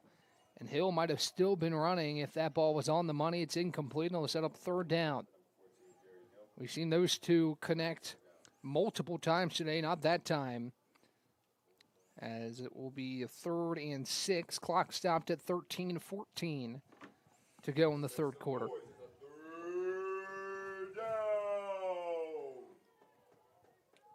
Third down for Lewisburg on its opening drive of the 3rd quarter. As Bissonnette sets up in the gun, Fleming with him in the backfield. 2 to the left, 1 to the right. On 3rd and 6. 1-step drop, he'll fire right, and he has a guy for 1st down yardage. Jaden Hill makes the catch on the quick slant. And Lewisburg has 1st and 10 from the 35-yard line. Nice little quick route there. That's all you need on 3rd and medium. Those quick slants are so effective because you get it to your guy quick, and you also give him space to make a play. And that time, Jaden Hill did so. Bissonnette in the gun, running back on his right hip, 2 to the left, 1 to the right. Bissonnette drops to throw, fires across the middle, has a guy, one-handed snag. He breaks a tackle, and he's spun down as Jabari Roan. What a grab. He stuck out his palm and made the catch. Great catch. Wow. And Jordan Fox eventually dragged him down, but he's all the way down to Brevard's 31-yard line, and Lewisburg is moving quickly. Bissonnette takes the snap, handoff, Fleming up the middle. Fleming bursts through the first level of defense and gets across the 30 to about the 26-yard line before Jordan Fox makes the play. 2nd consecutive tackle for Fox. And a good gain on 1st down makes it 2nd and 5. It's called 2nd and 4 here on the 6-yard run. Nose of the football sitting on the 25. Bissonnette in the shotgun, Fleming on his left hip, 3 receivers to the left, 1 to the right for Bissonnette on 2nd and 4. Takes the snap, drops the throw, and he is met in the backfield. The rush gets home by Tony Dixon, who makes a play deep in the backfield, and it's 3rd and long. Shot out of a cannon was Dixon as he's greeted by his teammates, and a wonderful play to track down Bissonnette. 3rd down, and we'll call it 14 from the 35-yard line. Yeah, they unleashed the defensive rush on that. That was great. Bissonnette in the gun, Fleming on his right hip, a receiver to the right, to the left. He'll drop to throw. He's looking middle. He'll fire middle, and it's deflected around and almost intercepted. Almost. Multiple tornadoes got their hands on it. It was intended for DeJuan Gibson. And it was number 27 that was there, Graham, who got his hands on it on the deflection, but it's 4th and long at the 35, so it looks like Lewisburg's going to go for it. It's kind of in a spot where if you don't go for it, you're not changing field position too much, especially if you punt it through the end zone. All right. So 4th and 14 for Lewisburg. See what we got. Little prevent defense deep. Now it's going to be a pooch punt from Bissonnette that bounces into the end zone. So Bissonnette kind of shaking his head because the point of a pooch punt is to, flip field position, pin your opponent back. But you punt it straight through the end zone. It's only about a 15-yard change of field position. As Brevard will get the ball on its own 20, 1st down and 10. And Sigler back out at quarterback for Brevard. For first down and 10, the Tornadoes trying to put something together, down 28-3. Nehemiah Floyd in the backfield with Sigler on first down. Tight formation with Pringle the fourth, split out to the left. Trips to the right side for Sigler on first down. Takes a snap, tried to flip it to Zion Tucker, and it's coughed up, scooped up by Lewisburg. yes, And they might call it an incomplete pass. It looked like. Yeah, there we go. incomplete. So it was intended for Tucker. It was one of those little scoop passes ahead of the line of scrimmage. So good call to clean that up. Oh, And it will be 2nd and 10. So a little bit of a break for the Tornadoes on the they are fortunate on that one. certainly. So it will be 2nd and 10 for Brevard from the 20. Clock stopped at 10:27 to go in this third quarter as the sun begins to set on a beautiful evening at Islamel Family Field. Two in the backfield with Sigler. He takes his snap. Awkward snap. The exchange is bobbled. Nice job to pick it up by the Tornado running back, Nehemiah Floyd. Right. And he actually gains a yard or two. So made chicken salad there to get to the 21, 22-yard line. Well played. And the clock moves near 10 minutes to go. And once again, folks, thanks for joining us here. Ryan keeping us up to date on all the Tornado sports. Glad to have you with us, and we're watching this future squad that has taken a lot of steps in the right direction this season. Excited to see these guys in their future with Brevard College. As Sigler drops to throw, he'll flip it across the middle. Nobody was home. Good job just to get the ball out. Yes. As the pressure came in, it will be 4th down and 9 from the 21-yard line as the clock is stopped at 9:38. And Brevard will punt again. Yeah, Stephen Moon, I think, came out just number 5, shoots out, and it just unabated right to the quarterback. So the Tornadoes will punt with Cameron Brown once again doing the duties. And Karan Miller back to receive. Play clock under 10 seconds.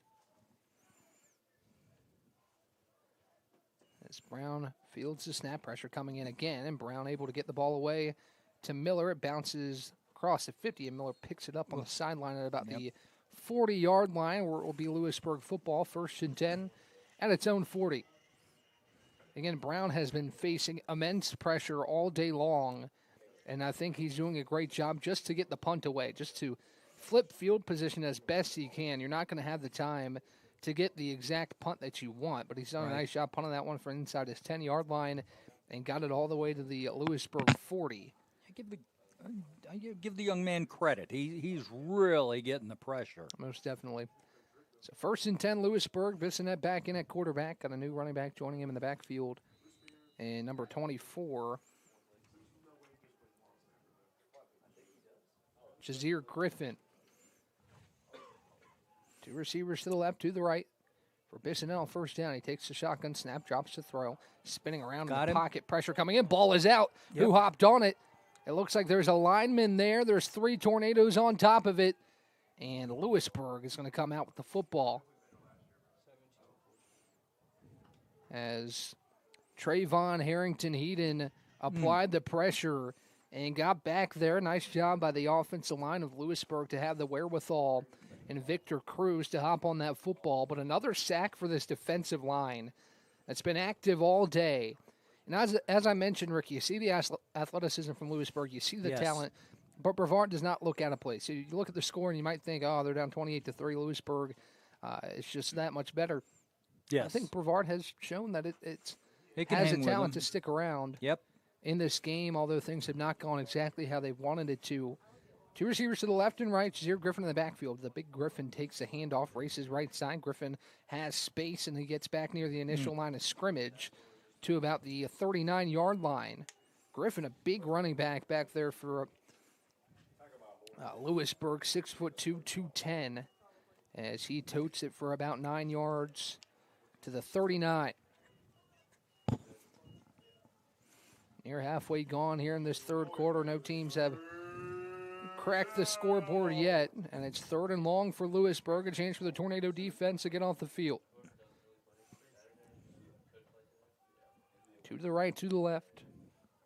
As the play clock approaches 10 seconds, Bissonette gets a call from the sideline, relays it to the offense. Play clock under 5 as Bissonette takes a shotgun snap, drops the throw, fires right, has a guy right at the sticks, and he makes a move to get the first down for Lewisburg.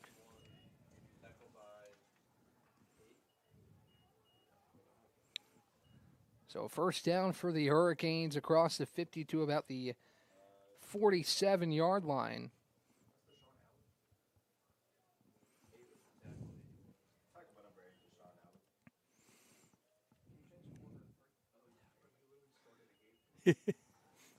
Bissonette in the gun, running back on his right hip as we approach 7 minutes to play in the third quarter. He hands off up the middle, and that time tripped up was Jazeer Griffin, and no gain on first down. It'll be 2nd and 10.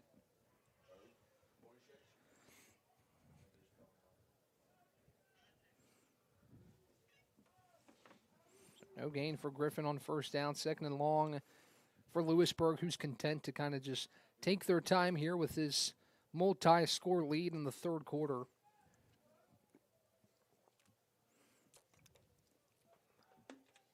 Bissonette in the gun, Griffin in the backfield, to the right, or one to the right, to the left. Griffin takes a handoff up the middle, bursts through, and has about 5 or 6. On 2nd down, it will be 3rd down and medium for Lewisburg, who's across midfield into Brevard territory at about the 43. As the clock continues to spin in this third quarter, the Future's last game today mentioned Brevard. The Elders will wrap up the season next week here at home against North Carolina Wesleyan. Looking forward to having you all here. It's been such a blast this season. I've had a ton of fun covering this group. As Bissonette takes a shotgun snap, will fire left side, has his man in Roan, makes a move, and he has a first down to the 35-yard line. Jabari Roan on the catch. He's been active on this drive and throughout this contest and has another first down for Lewisburg. As the Hurricanes continue to chunk down this field, looking to add to the already sizable lead in this third quarter. Griffin in the backfield. Karan Miller out to the right, 2 receivers to the left of the formation for Bissonette on first down. Puts Miller in motion, takes the snap, hands off Griffin, who races right side, has a ton of space down that right sideline. There goes Griffin. He runs over his defender, and he has another first down. Whistles blow. I think there was a flag down on the near sideline. I think it'll be coming back, holding on the near side boundary, which is tough for Lewisburg because that was nowhere near the play. Over here on the near sideline, about the 23-yard line, Griffin was running the entire opposite direction as there is a Hurricane down right in front of the Lewisburg bench. We hope he's all right. We'll wait for the call, and we'll take a quick break as it is a holding call.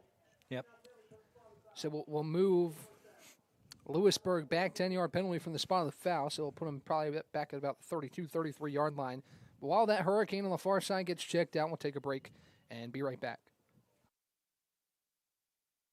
Over 125 years, Comporium hasn't had customers. We've had neighbors, friends, and a community we're proud to serve. Because for us, it's personal. We live, work, and raise our families right alongside you. So yes, we deliver lightning-fast speeds and reliable service, but more than that, we deliver commitment. Comporium, making connections that make a difference.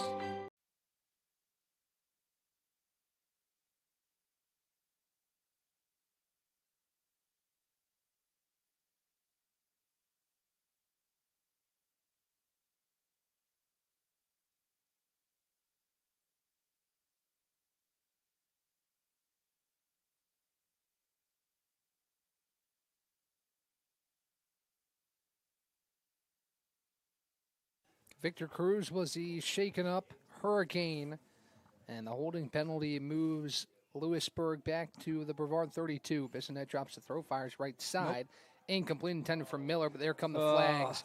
Looked like Jeremiah Taylor might have had him around the waist, and I think that'll be the call. You could just see he was trying to catch up to the speedy Karan Miller. Yes. And kind of wrapped him around the waist, and I think Brevard will be given the penalty yardage right back. It'll be pass interference, so a 15-yard penalty. I thought that was more of holding. Yep. But nonetheless, it will be penalty yardage for Lewisburg and set them up deeper in Brevard territory, and it'll be an automatic first down. Ball moves all the way to the 17-yard line. Lewisburg will have a fresh set of downs. An inch closer to the end zone. Already leading 28-3, looking to tack on another score as we're just over 10 minutes in this third quarter. Bissonette in the shotgun, Griffin in the backfield with him. Receiver out to the left, to the right side. Bissonette takes the snap, handoff goes Griffin right up the middle. He's met after a gain of a couple for about 3. And it's second, let's call it 6 yards on a 4-yard gain for Griffin. As Darrell Harriet made the stop.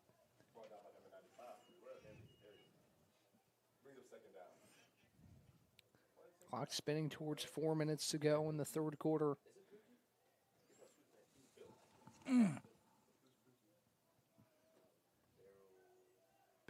Bissonette breaks the huddle, running back on his right hip. And Evan Garrett, receiver split out to the right. And Karan Miller, and 2 to the left for Bissonette on second down. He drops to throw, looks middle, fires. Middle has his man. It's Moore, who's tripped up after gaining a first down near the 5-yard line to the 7. And it'll be first and goal for Lewisburg inside Brevard's 10. Chaz Boggs there on the stop for the Tornadoes. First and goal, Lewisburg.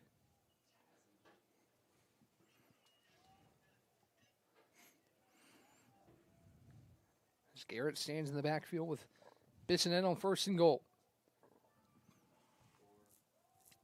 Garrett takes a handoff up the middle, keeps the legs moving, and he's in the end zone.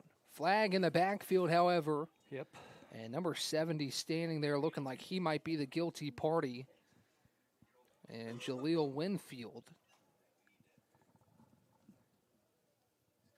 We'll see what the call is here.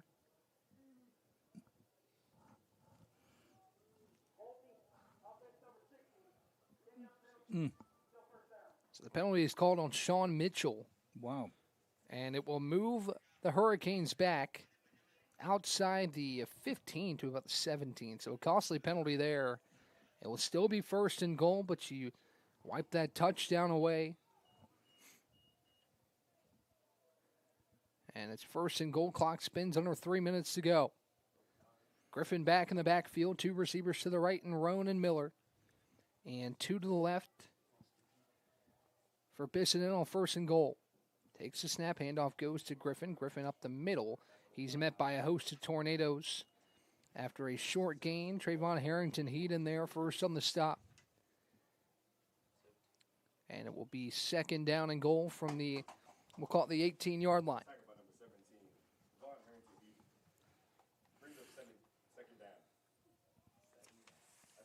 Clock spins, 2.5 to go in the third quarter. Into the third, yep, coming up. Can't say enough about the weather here this evening. I mean, this is just, you could slap this on a postcard. I'm supposed to be watching the game, but I can't help but being impressed with the weather. You're absolutely right. Bissonette takes the snap, handoff goes right back to Griffin. He's met once again near the line of scrimmage, and he keeps the leg moving and gains about 3 or 4. It's going to be third and goal for Brevard at the 10, or for Lewisburg. The Brevard defense trying to stand tall here. Here late in the third quarter. Let's make some noise for the Tornadoes. Third down. Bissonette in the gun. Garrett on his right hip. Miller split out to the right. 2 to the left on third and goal from the 10. Bissonette takes the snap, rolls right. Looking across the middle, he steps up. There's a tornado spilled down the backfield. Bissonette spins at the goal line, and he's dragged down at the 1, but a flag comes flying in again. Yep. I thought there should have been holding in the backfield. I did too. Looked like somebody had a Tornado jersey balled up in their right fist. Well, we're And going it to looks see like here. the initial signal is holding again on Lewisburg. Yep.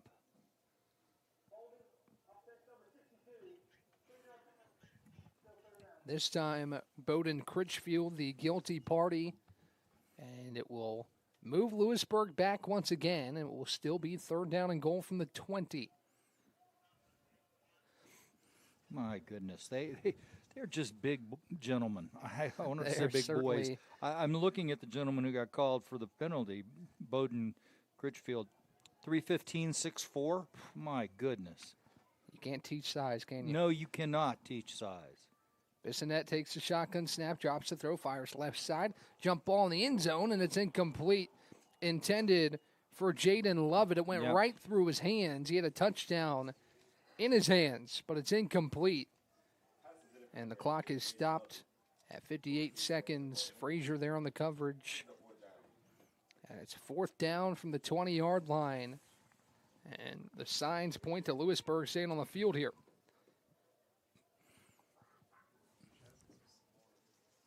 Fourth down and goal from the 20 on what's been a seesaw inside the Brevard red zone. You're inside the 10, you're inside the 5, then you're back at the 15, and you're back at the 20.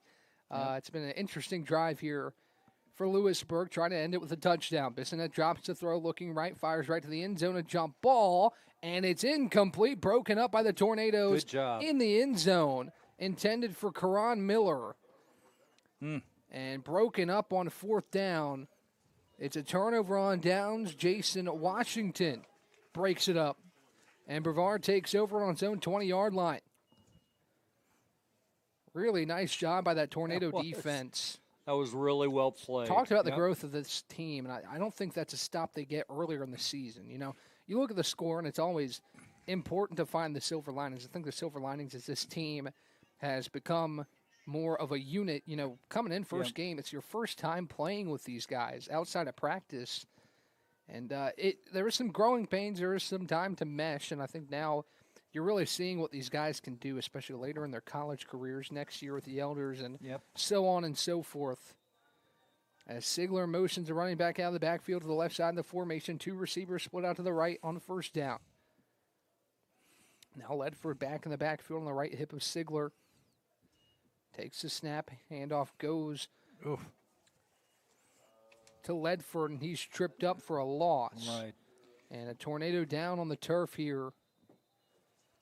As head trainer Michael Cabre will immediately go out there to check on him as the clock stops at 40 seconds to go in this 3rd quarter. It looks like Gavin Deese is shaken up, and he's been so good this game, especially early on with those catches. As we'll take a look at him when we come back. We'll take a quick break and be back on the other side. Earthling Coffee, we're not just brewing drinks, we're crafting experiences that are truly out of this world. From our amazing lattes, made with our exclusive Event Horizon espresso, roasted right here in the Pisgah Forest, to our custom energy drinks, powered by plants and coffee beans, without the crazy chemicals the big guys use. Earthling Coffee isn't just another stop, it's your launchpad for adventure, community, and flavour beyond the stars. Earthling Coffee. So what can we get crafting for you today?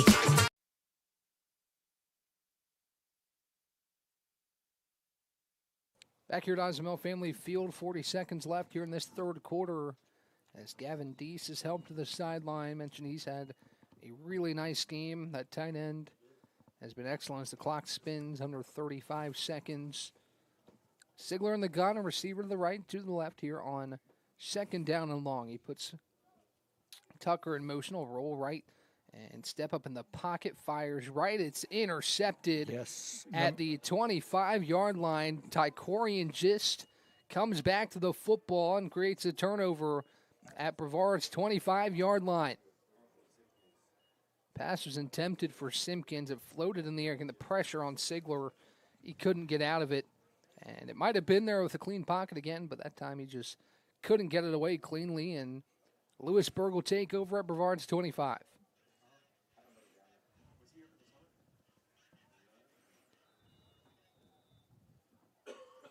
First down and 10, Lewisburg. Lyndon Fleming back in the backfield with Bissonette on first down. 2 receivers to the right, 1 split out to the left. With under 20 seconds to play in the third. Bissonette takes the snap, drops to throw, looks right, fires right, has his receiver. It's Roan near the goal line. Did he get in? No, he did not. He'll be stopped at the 1. Jabari Roan, what a presence he is. Oof. As Downey makes the tackle.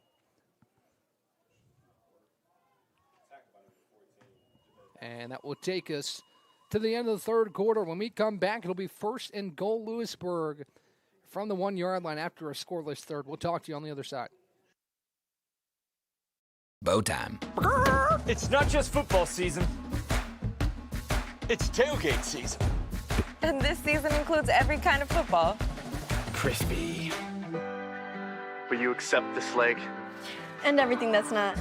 Because it doesn't matter where you tailgate, with crispy hand-breaded chicken and scratch-made biscuits. It's hurt! You're not just tailgating. You're tailgating like a legend. It's bow time. Order your tailgate box in the Bojangles app today.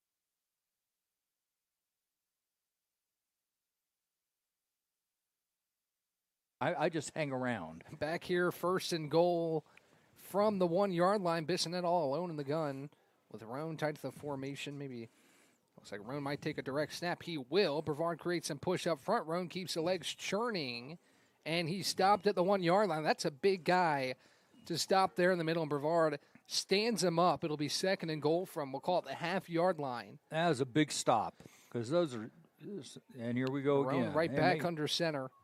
And Bissonette's going to come up to create some push, and he'll go to the left side, and he's in. Touchdown at Lewisburg. Roan said, I'm not going to go up the middle this time. I'm going to take to the left. And just slips outside for 6.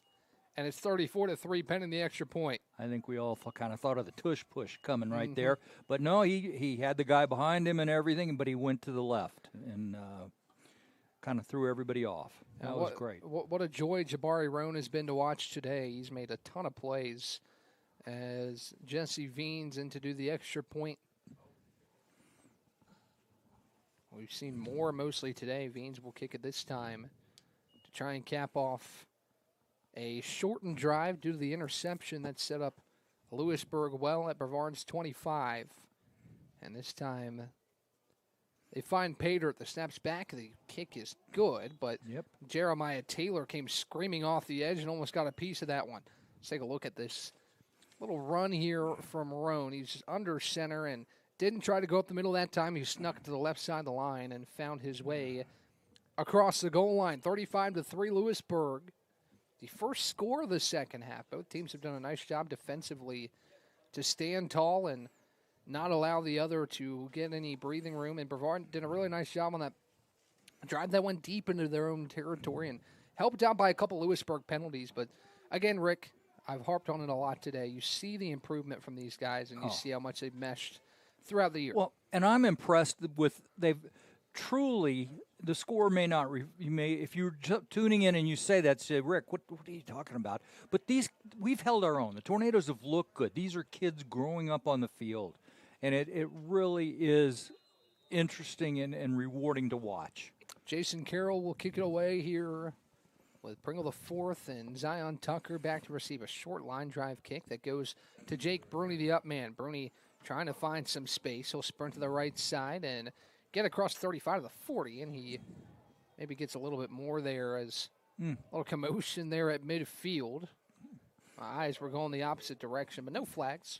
So we'll keep it like that as Bruni dances to about the see where they spot it. The 45, just about. Yeah. Oh, no, they're moving it back. Well, now 41. Yeah, 41. We'll call it the 41-yard line, 1st and 10. And they're inching, actually, back to the 40. So that's where the ball is officially spotted. That was a little bit of a roller coaster of a sequence there to figure out where Jake Bruni really stepped out. But he did dance out at about the 40-yard line. Good field position, 1st and 10 for Brevard. 34 seconds gone in this fourth quarter. As Quinn back in at quarterback. Both guys have shown some promise today. As Standridge stands in the backfield with Quinn on 1st down. Simpkins and Pringle the 4th to the left. Latron Jackson out to the right. And Zion Tucker comes in motion. Quinn takes the snap, drops the throw. Looking right, he'll flip the slip screen to Standridge, and it was almost intercepted. Yep.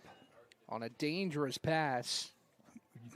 Yeah, Jamorius Wilson was there with his hands all over the football, but Standridge did a nice job to play a little defense and kind of jar that loose out of the hands of Jamorius Wilson. That was he was surrounded by big, tall people, and just get his hands on the ball and fight for it was a well played ball. 2 receivers to the left, make it 3. 1 on the right for Quinn on 2nd down. Blitz coming up the middle. As Quinn recognizes, he'll flip it right side to Pringle the 4th. He has space across the 45 to the 50, where he'll trot out of bounds right near the 50-yard line. I believe it'll be enough for a 1st down. Good play. And waiting for the signal. It will be first down. Tornadoes. 50-yard line. 1st down, smack dab at the 50. 2 receivers to each side. The formation for Quinn with Standridge on his left hip in the backfield. Quinn takes a shotgun snap, drops to throw, pressure coming in. Quinn evades to the right, and he'll just flip it out of bounds. Wise play by Quinn. Yep. And you see the presence from Quinn multiple times today. He's felt it on his backside. He's felt it up the middle.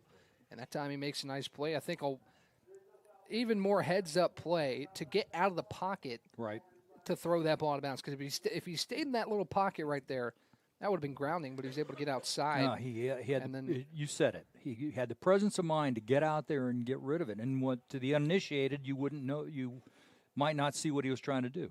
Quinn in the gun, 3 receivers to the right, 1 to the left. He finds Pringle again in the flat. Herbert finds some space across the 40. There goes Herbert Pringle the 4th. He breaks a tackle at the 30, and he's taken down about the 27. Now a very late flag comes in. On the back end of that play. We'll see what that's about. It looked like it was as Pringle the 4th was kind of swarmed by Lewisburg. My guess is maybe a face mask, potentially, on the back end of that play. We'll see what the call is here. I can't imagine what else the call would be. There we go, Rick. I feel like I've been pretty good. I feel like I've been pretty good predicting penalties. I'm patting you on the back. That was a good call. You got to pay attention to where the flag is thrown and when it is thrown. And you are very perceptive at that. And you can usually make a pretty good guess about what it is. I did see Herbert's kind of in the middle of that pack, kind of tugged on a little bit, and the call sets up Brevard inside the Lewisburg 14, or to the 14-yard line. Quinn in the gun, 2 receivers to the left, 1 to the right. He's looking in zone for Latron Jackson. A little miscommunication. Yep. Looked like Quinn was expecting a fade route. Jackson ran a little curl to the goal line, and it falls harmlessly to the turf, incomplete, and 2nd down and 10 from the 14. Quinn was looking back pylon. That looked like a good ball, too. Yes. Well, he gave Jackson a chance there in the back of the end zone.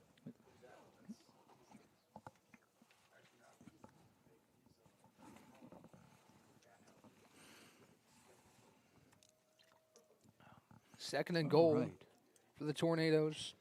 Gregory Connor in the backfield with Quinn.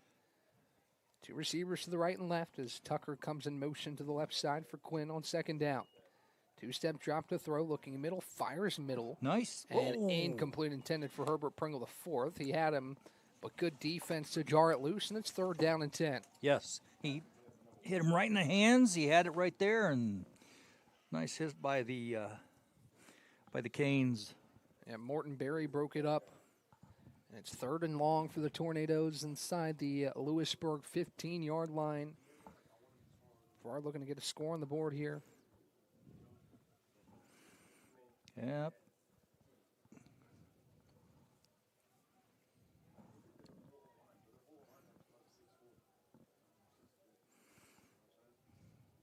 Quinn in the gun, 3 receivers to the left, 1 to the right.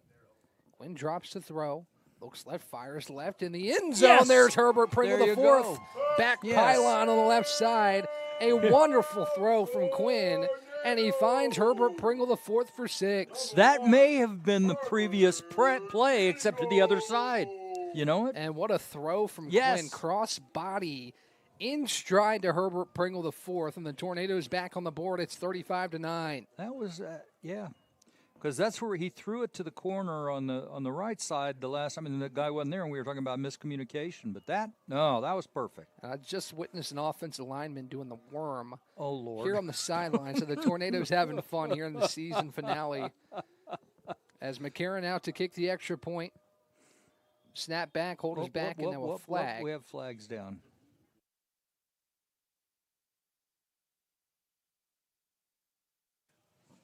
False start on the False offense. start on the offense. And we'll back up Brevard a little bit. Back to about the 8-yard line. And McCarron will retry.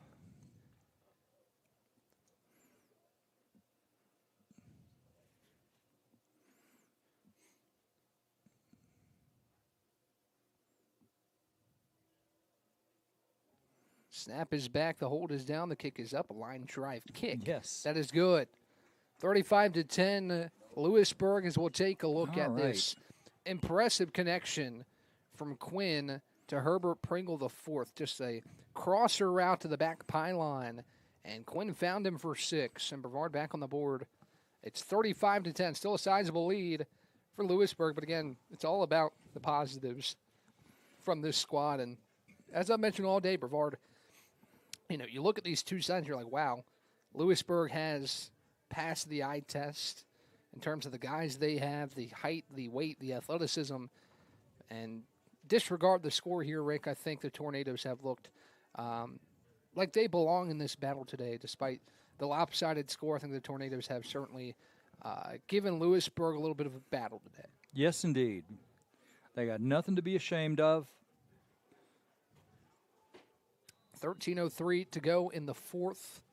And Brevard will kick it away with Jace McCarron. And now try a quick onside. Lewisburg not ready for it. It's bouncing around, and it's picked up. There goes, I believe, Jeremiah Taylor, who scoops up the loose ball. And the Tornadoes take over. What a creative play, but now there is a flag. Oh, no. Down on the far side. Yes. Man, that would be brutal. Probably And that's what I think it is. It's offside offsides on the kick- Tornadoes kicking unit. team, yep. Oh, man. That what a one I wonderful could pick play. And they're down on both sides of the field, so apparently it was fairly obvious. I was just pleased by the execution there. Yeah. What an onside kick by Jace McCarron, but it's going to not matter here. It's going to be a offside penalty on the Tornadoes, and they will re-kick. Hey, maybe try it again. Why not? Hey. Let's see, catch Let's, ball across this yeah, side. now they wouldn't be that silly to do it twice in a row, would they? Yeah, maybe. It might be. 12:59 to go in the fourth quarter. As McCarron's back out there. I don't think I've ever seen a team break a huddle and just do that. Yeah. Well, and I've noticed when they're on their kickoff lineup, they all, and I could have it confused with the other team, but our other's team, but See if McCarron tries an onside kick regardless. The Tornadoes I love pretty that. bunched up here. Look at them all bunched up. Here we go. As And he, that's, yep. breaks him out of that formation and will likely to kick it away here, I would think, with 12:59 to go in the fourth. McCarron will boot it deep. And wow, did he boot it deep. Really nice kick by McCarron. Another touchback for him. He has really shown off that leg today. Oh, he has. And it will be 1st and 10 Lewisburg from the 25-yard line. Rick, what a day this has been. I mean, again, despite the score, it's been a ton of fun watching these guys compete. Yes. To what their abilities are, and I think you see it in the battle they're showing today here against this Lewisburg team. It was very talented and shown that all day long. Yes. The sun's setting. We're getting the lights are on, and We've got just under 13 minutes to go. And you know you're approaching the fall season. when it's getting dark at 5:20 p.m. I think Yes. that's the first sign that we're approaching Thanksgiving. Yes. As running back in the backfield, Jazeer Griffin here on first down, 2 receivers to each side of the formation. Handoff goes Griffin. He's met the line of scrimmage, but keeps the legs moving. And then 3 more Tornadoes are there to bring him down. Good play. And a gain of about 1. I think it was Frazier there on the stop. Good play by the defense on that. Rallying the football, I think we've seen that a lot today. As it is 2nd and 8 from about the 27-yard line as we spin under 12.5 to play in the 4th and final quarter of this 2025 future season. Bissonette takes the snap, fires left, and it skips into his intended receiver. I think he was looking for number 14 there, Darian Hill. Yep. Actually, it was intended for Zion Bacon. It's incomplete. And it will be 3rd and 8.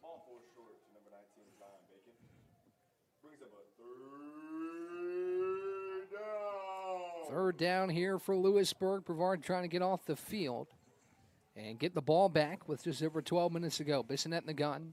2 receivers to each side of the formation. He takes a step, 2-step drop, fires across the middle, has his man. It's complete. And there's Karan Miller again. Just a big-bodied receiver. Him and Jabari Roan are 2 guys that I've been very impressed with today, and he makes the catch right across the middle. Yep. For first down yardage, and Lewisburg has a fresh set of downs at the 42.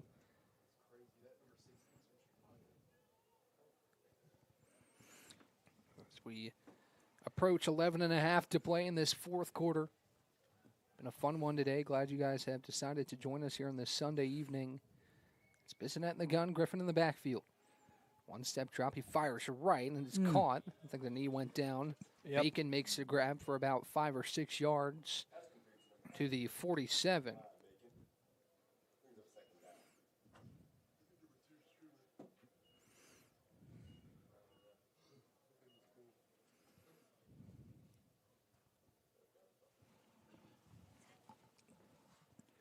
So 2nd and 5 for Lewisburg, approaching midfield at the 47-yard line.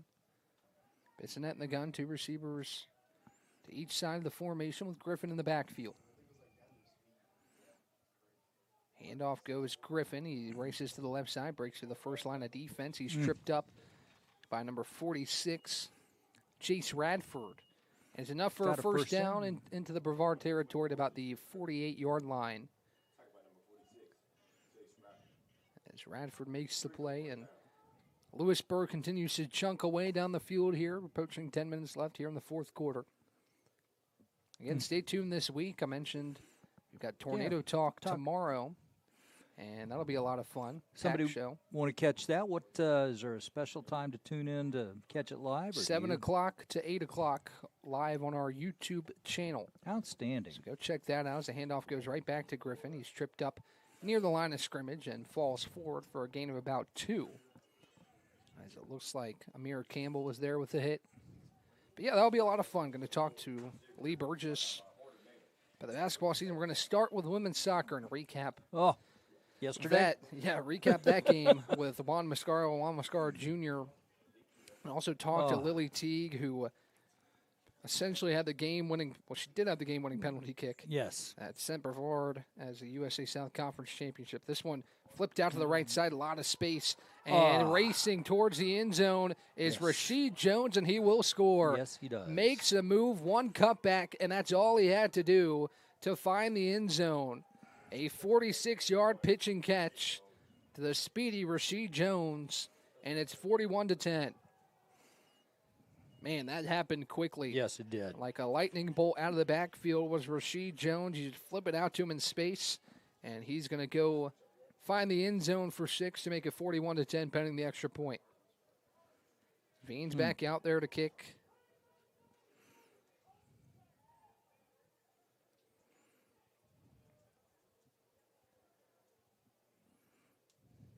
As the snap comes back, the hold's down, the kick is up, and the kick is good. Yep. Let's take a look at that 46-yard pitch and catch, just flipped out in the boundary. And that one cut, he split 2 defenders, and all he had to do was beat the other one to the goal line. He did so. 42-10, Louisburg, with 9:33 to play in this fourth quarter. Brevard will get the ball back and have an opportunity to make something happen. A really nice drive last time out to get into the end zone, where Quinn found Herbert Pringle IV multiple times on that drive. It was all Herbert Pringle IV. It was. And that's kind of when we've seen him out on the field here with the Futures, he is certainly target number 1 for whoever is back there calling the signals. And it's not because they just have tunnel vision, it's just because Herbert Pringle IV gets open. Yes. And he's a guy that really clean route runner and well ahead of his time here in his freshman season. As Means will punt it away. A high arcing kick that goes to Herbert Pringle IV at the 17-yard line. Herbert across the 30 and makes a move. Somebody was laid out right here in front of us as the crowd is applauding that. Yep. And it will be 1st and 10 Tornadoes as Pringle IV taken down at about the, call it the 36-yard line. 1st and 10 Brevard. Looks like Hudson Patrick laid the boom here on the near side.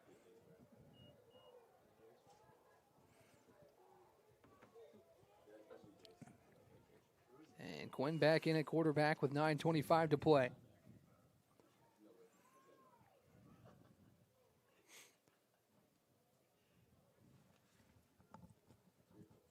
Quinn taking his time to break the huddle here, and he will. And stand in the gun. A running back with him in the backfield. Elijah Palmer back there with him. 2 receivers, I think 3 to the left, 1 to the right. For Quinn on 1st and 10. Play clock under 10 seconds as he takes the snap, drops the throw. Looks deep, looking for Pringle IV. He adjusts, and it is... Let's see. Hold on. What's it called? Hold on. Did Pringle IV come out with that football? He's sitting with it right now. No, they're saying. And he did. Recepted. Oh, my word. Herbert Pringle IV just ripped it away from Tykorian Gist. 1st down Tornadoes at the 22-yard line. A couple of Canes flirting with, arguing with the ref. I mean, I don't know why with not. replay, you might be able to tell who had possession first, but for now, we're going to say Herbert Pringle IV just went up and made a show-stopping grab as Quinn drops the throw, fires right side, looks for Latron Jackson, who makes the catch on the slant to the 17-yard line. All right. Oh, my word, Rick. That was wild. What a play that was. And another great ball from Quinn. Down the sideline here looking for Pringle, and he finds him for a big gain.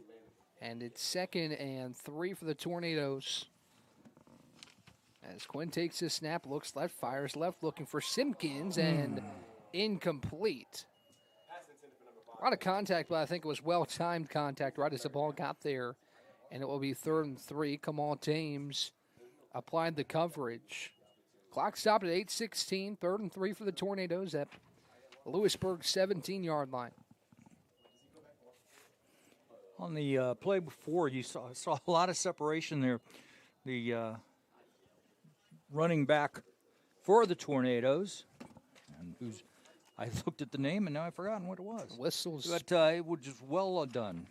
Whistles blow, and there's a flag sitting in the end zone. This is probably a substitution call of some sorts. Brevard hadn't broke the huddle yet, so if I had to guess, this flag's going to go on Lewisburg unless Brevard had too many players in the huddle. Yeah. Oh, so an unsportsmanlike conduct call on Lewisburg, and that moves Brevard inside the 10-yard line to the 8-yard line. That's what I didn't know what the call was going to be there, but well, you could see him jawing with the referee still.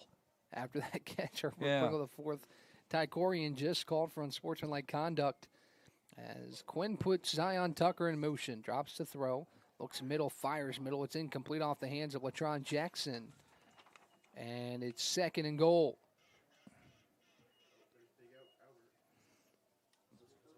Clock stopped at 8:12 here in the 4th quarter.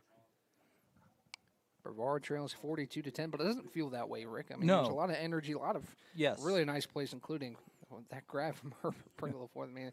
I can't get over that one. That was sensational from Herbert, who continues to impress.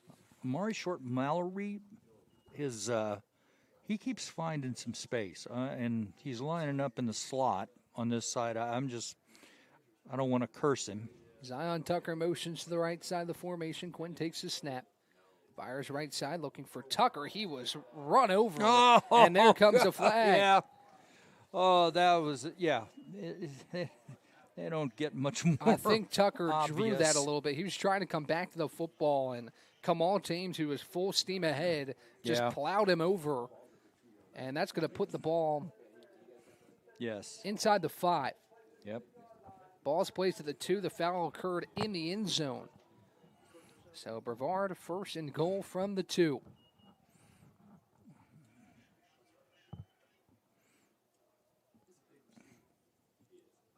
Quinn ready to break the huddle here for first and goal.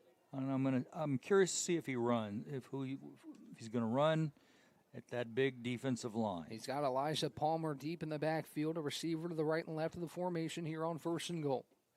Quinn under center. Puts Simpkins in motion. Play action. He'll fire end zone, and it's intercepted. A one-handed interception. Yes. Here come the Hurricanes. Down the far sideline. Blockers in front of him. Yep, he's going down the far sideline across the 40 to the 30, the 20. Cuts back of the 10, and he's tripped up at the 1 yard line. Jamorius Wilson almost took that one 100-plus yards to the crib, but he's tripped up inside the 5. A great interception from Wilson. Elijah Palmer made the tackle. Oh, yeah. And it looks like Wilson a little shaken up, maybe more or less disappointed that he didn't find the end zone there. Oh, Lord, yeah. On a wonderful athletic play that we just went first and goal from Brevard in the field. It's first and goal on the other side of the field for the Hurricanes. What a play by Jamorius Wilson to not only intercept that ball, but to follow his blockers. Oh, he did. And an even better job from Elijah Palmer, who was in the backfield. He didn't give up on that play, and he stopped him short of the goal line. They were escorting him all the way down, the Canes. First and goal from the 1. We'll see if Jabari Roan is back in under center like they did last time. Doesn't look like he's out on the field here. It'll be Bissonnette, who's in the shotgun. Play clock under 5. It's going to hit 0.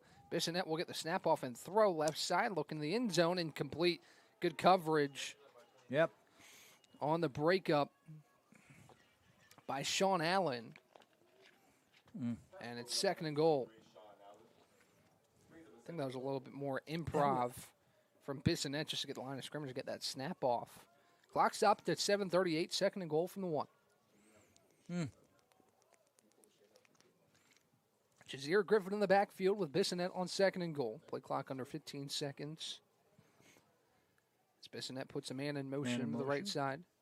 And he'll roll right to throw again, flip it right side. Shoelace grab. Don't think he got in. He did not. As whistles blow, and pass was caught by DeJuan Gibson.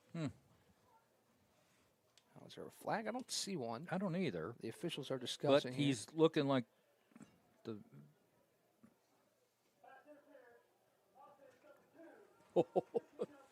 So an offensive pass interference, maybe a bit of a pick play. Pick play, yep. Is what we're looking at there. I didn't see it personally, but I didn't either. That is the call, and it will move. The Hurricanes back to the 16 for second and goal.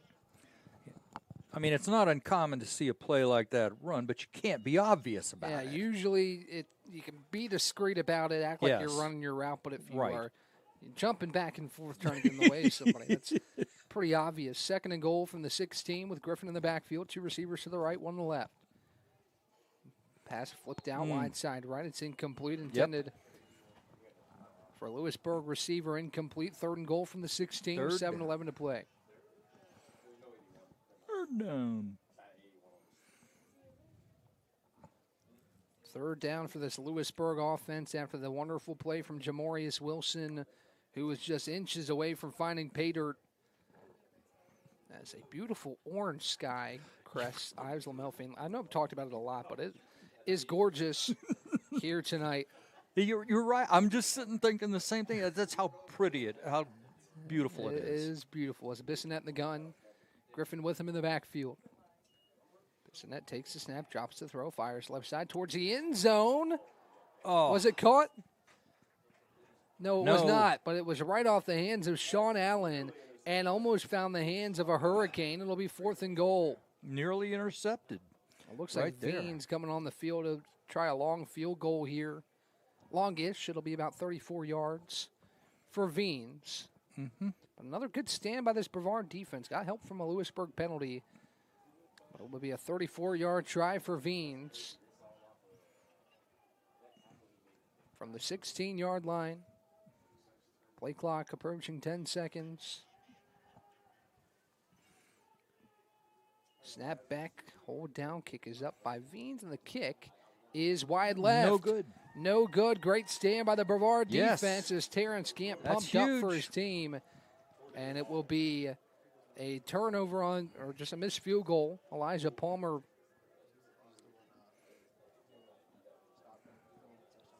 Elijah Palmer was the one that stopped him at the 1-yard line, and the Lewisburg penalty pushed him back to the 16-yard line, get no further than that. It will be 1st and 10 Tornadoes from the 20-yard line. Big moral victory. I hate using that term, but that really had to boost their confidence. And you can tell the spirits aren't down here on the sideline. The Tornadoes still playing hard, play in, play out. And the offense will get another crack at it here with Colson Sigler back in at quarterback. Nasir Voigt in the backfield here with Sigler for 1st and 10. 2 receivers out to the right, to the left here for Sigler on 1st down. Play clock under 10 seconds. He motions Herbert Pringle, the 4th, to the left side of the formation. Now puts Tucker in motion. Play clock at 3. Sigler takes a low snap, ball gets on the away, ground. and Sigler is tripped up in the backfield by Elijah Melton. Yep. And the clock spins, 6:45 and a moving clock. And it will be 2nd and 12 for the Tornadoes.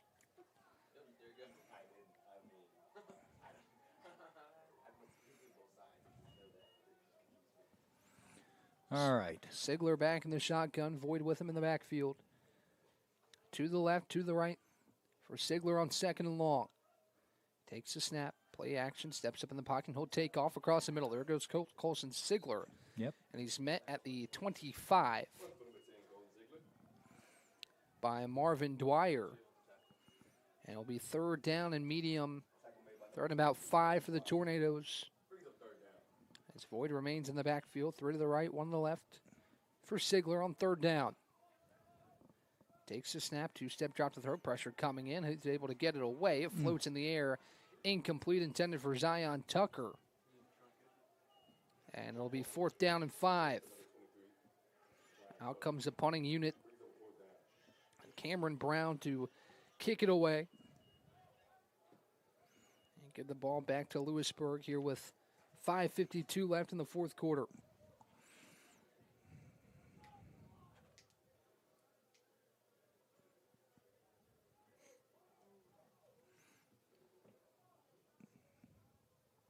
Brevard, a couple late guys on the field. Lewisburg will have the chance to make the sub as well. So I think this play clock will expire and Brevard make another change. So whistles blow. It's a timeout for the Tornadoes as the play clock hits 0. It almost seemed like they didn't have a center. That's what it looked like to me. As we'll take a break with them and be back for the final 5:52 of the future season right here live on YouTube. Earthling Coffee, we're not just brewing drinks, we're crafting experiences that are truly out of this world. From our amazing lattes, made with our exclusive Event Horizon espresso, roasted right here in the Pisgah Forest, to our custom energy drinks, powered by plants and coffee beans, without the crazy chemicals the big guys use. Earthling Coffee isn't just another stop, it's your launchpad for adventure, community, and flavour beyond the stars. Earthling Coffee. So what can we get crafting for you today?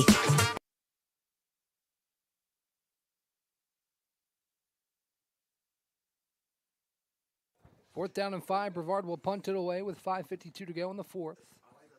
As the snap goes back to Cameron Brown and a flag on the snap. Oof. Looks like it's going to be a false start. It's going to be called on Jeremiah Taylor. Yeah. And Brevard will back it up just a little bit, back to the 20. And try it again.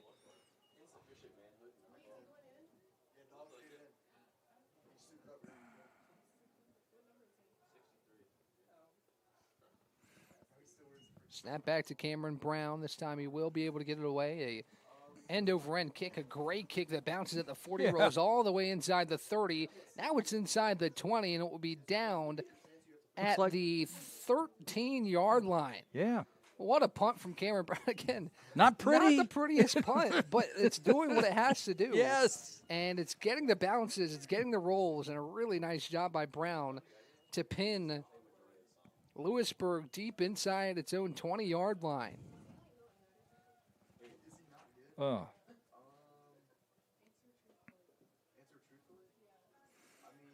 So it'll be 1st and 10 at Lewisburg, making it the 14-yard line with 5.5 to play.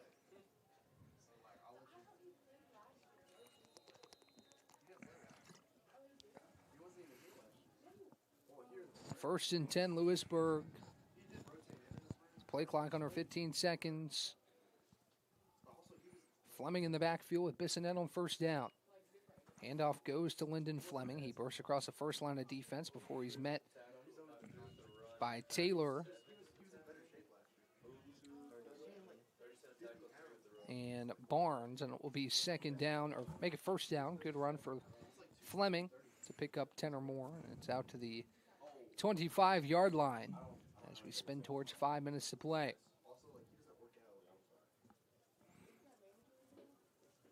Lewisburg not too urgent to break the huddle here, trying to milk this clock on a game it's gone kind of long here, Rick. It's been a lengthy one. Here lies the Mel Family Field. 2 receivers out to the left for Bissonette on first down. Handoff goes right back to Fleming. Fleming has a couple yards on first down to about the 26, about a 2-yard gain on first down. And it'll be 2nd and 8 to go.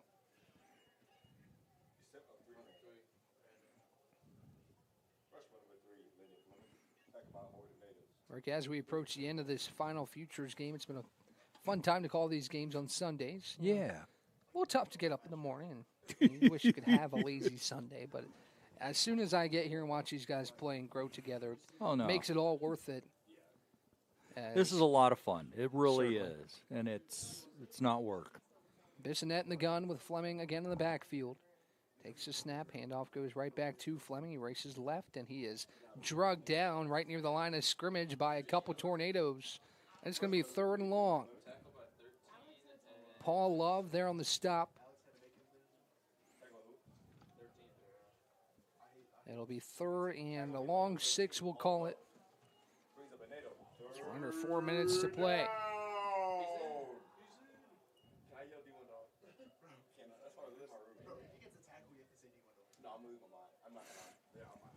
Lewisburg breaks the huddle, comes to the line of scrimmage under 15 seconds on the play clock. Bissonette in the shotgun with Fleming in the backfield. 2 receivers to the right, 1 to the left. Bissonette takes a snap, handoff Fleming, met in the middle, and not going to get much. On 3rd down, it'll be 4th down, and a punt upcoming for Lewisburg. So the Tornadoes will get the ball back with under 3 to play by the time Lewisburg punts it away. Oh, Lord. As we see some excitement here on the sideline for number 63.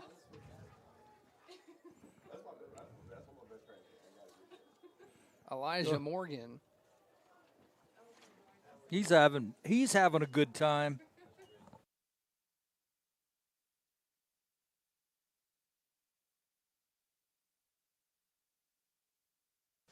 So 2:39 to play, clock stops, timeout on the field with 2:39 to go. A lot of excitement here on this Brevard sideline. They're having fun. We're having fun.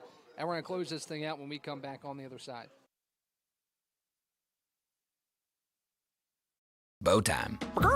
It's not just football season. It's tailgate season. And this season includes every kind of football. crispy. Will you accept this leg?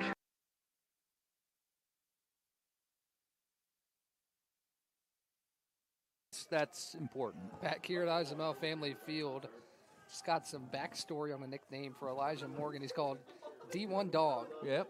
As the snap is blown dead, the ball came loose. As there's Something a happened. lot of commotion going on. A lot going on right now as the flag is dropped at about the 26-yard line. Brevard signaling the way of the Hurricanes on the penalty. Illegal It will be procedure. False start. False start. Sorry. Yep. As Lewisburg has to move back a bit, and Herbert Pringle IV is back to receive this kick. We'll see if Herbert can shake loose. He's done so quite a few times this year. As Veens will punt it away.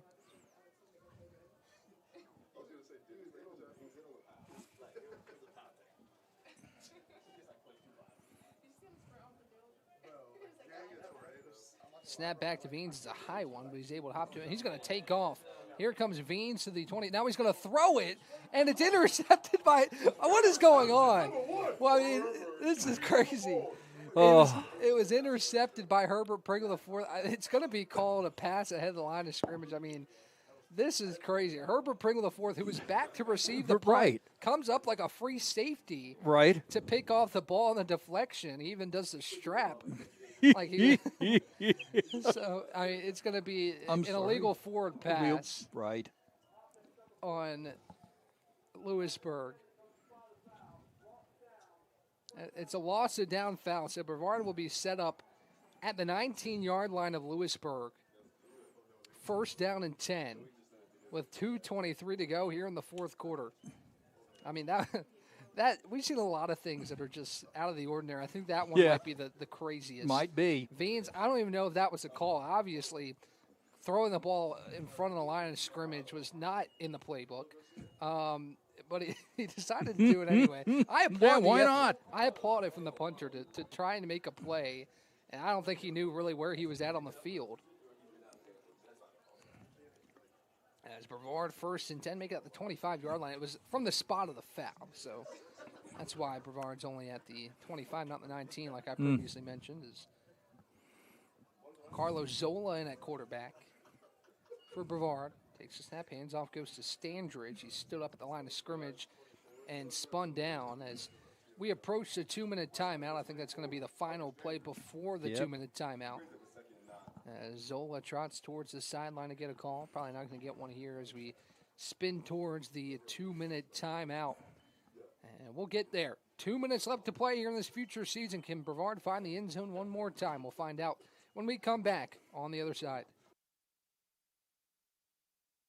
Over 125 years, Comporium hasn't had customers.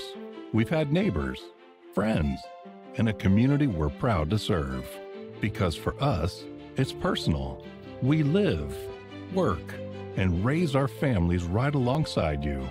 So yes, we deliver lightning-fast speeds and reliable service, but more than that, we deliver commitment. Comporium, making connections that make a difference.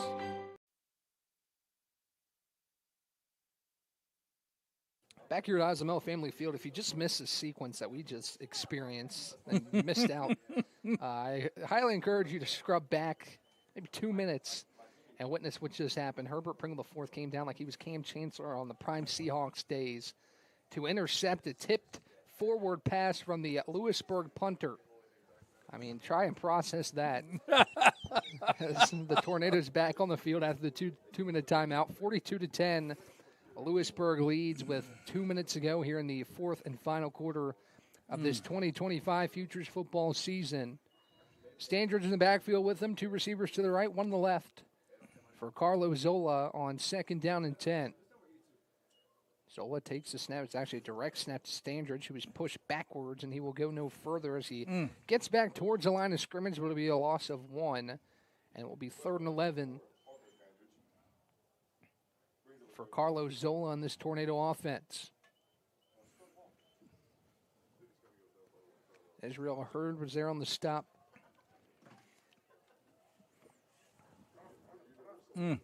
Zola in the gun, Standridge on his right hip, two receivers out to the right, one to the left here on 3rd and long.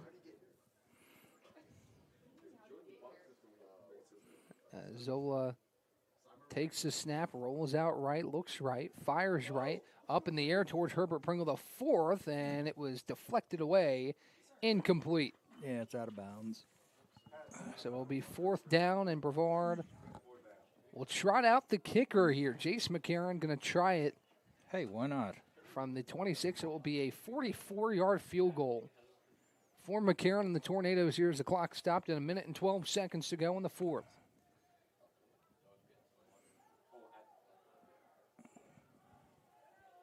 There is a return man back in Coran Miller in case his kick falls short. Yep. Tornadoes make a sub on the field with 10 seconds on the play clock. Going to be a rush to get this snap off. With 5 seconds, 4 seconds on the play clock. High snap, kick is up, and the kick is deflected at the line of scrimmage. Miller picks it up on a hop. Here comes Coran Miller across the 10. He breaks it back to the left side, and he's slowed down, but he keeps his legs moving. There he goes. Coran Miller across the 50, across the 40 to the 30, down the left sideline, to the 20, to the 10, to the 5, and he's shoved out inside the 5-yard line. And another wacky sequence. Oh, my God. As there's bodies flying everywhere. Yes. Here late in this ball game. Oh, Lord. And there's, to add on to it, there was a flag down on the 30-yard line. Flag down probably on the return by Miller, if I had to guess. As the clock is stopped at 50.6.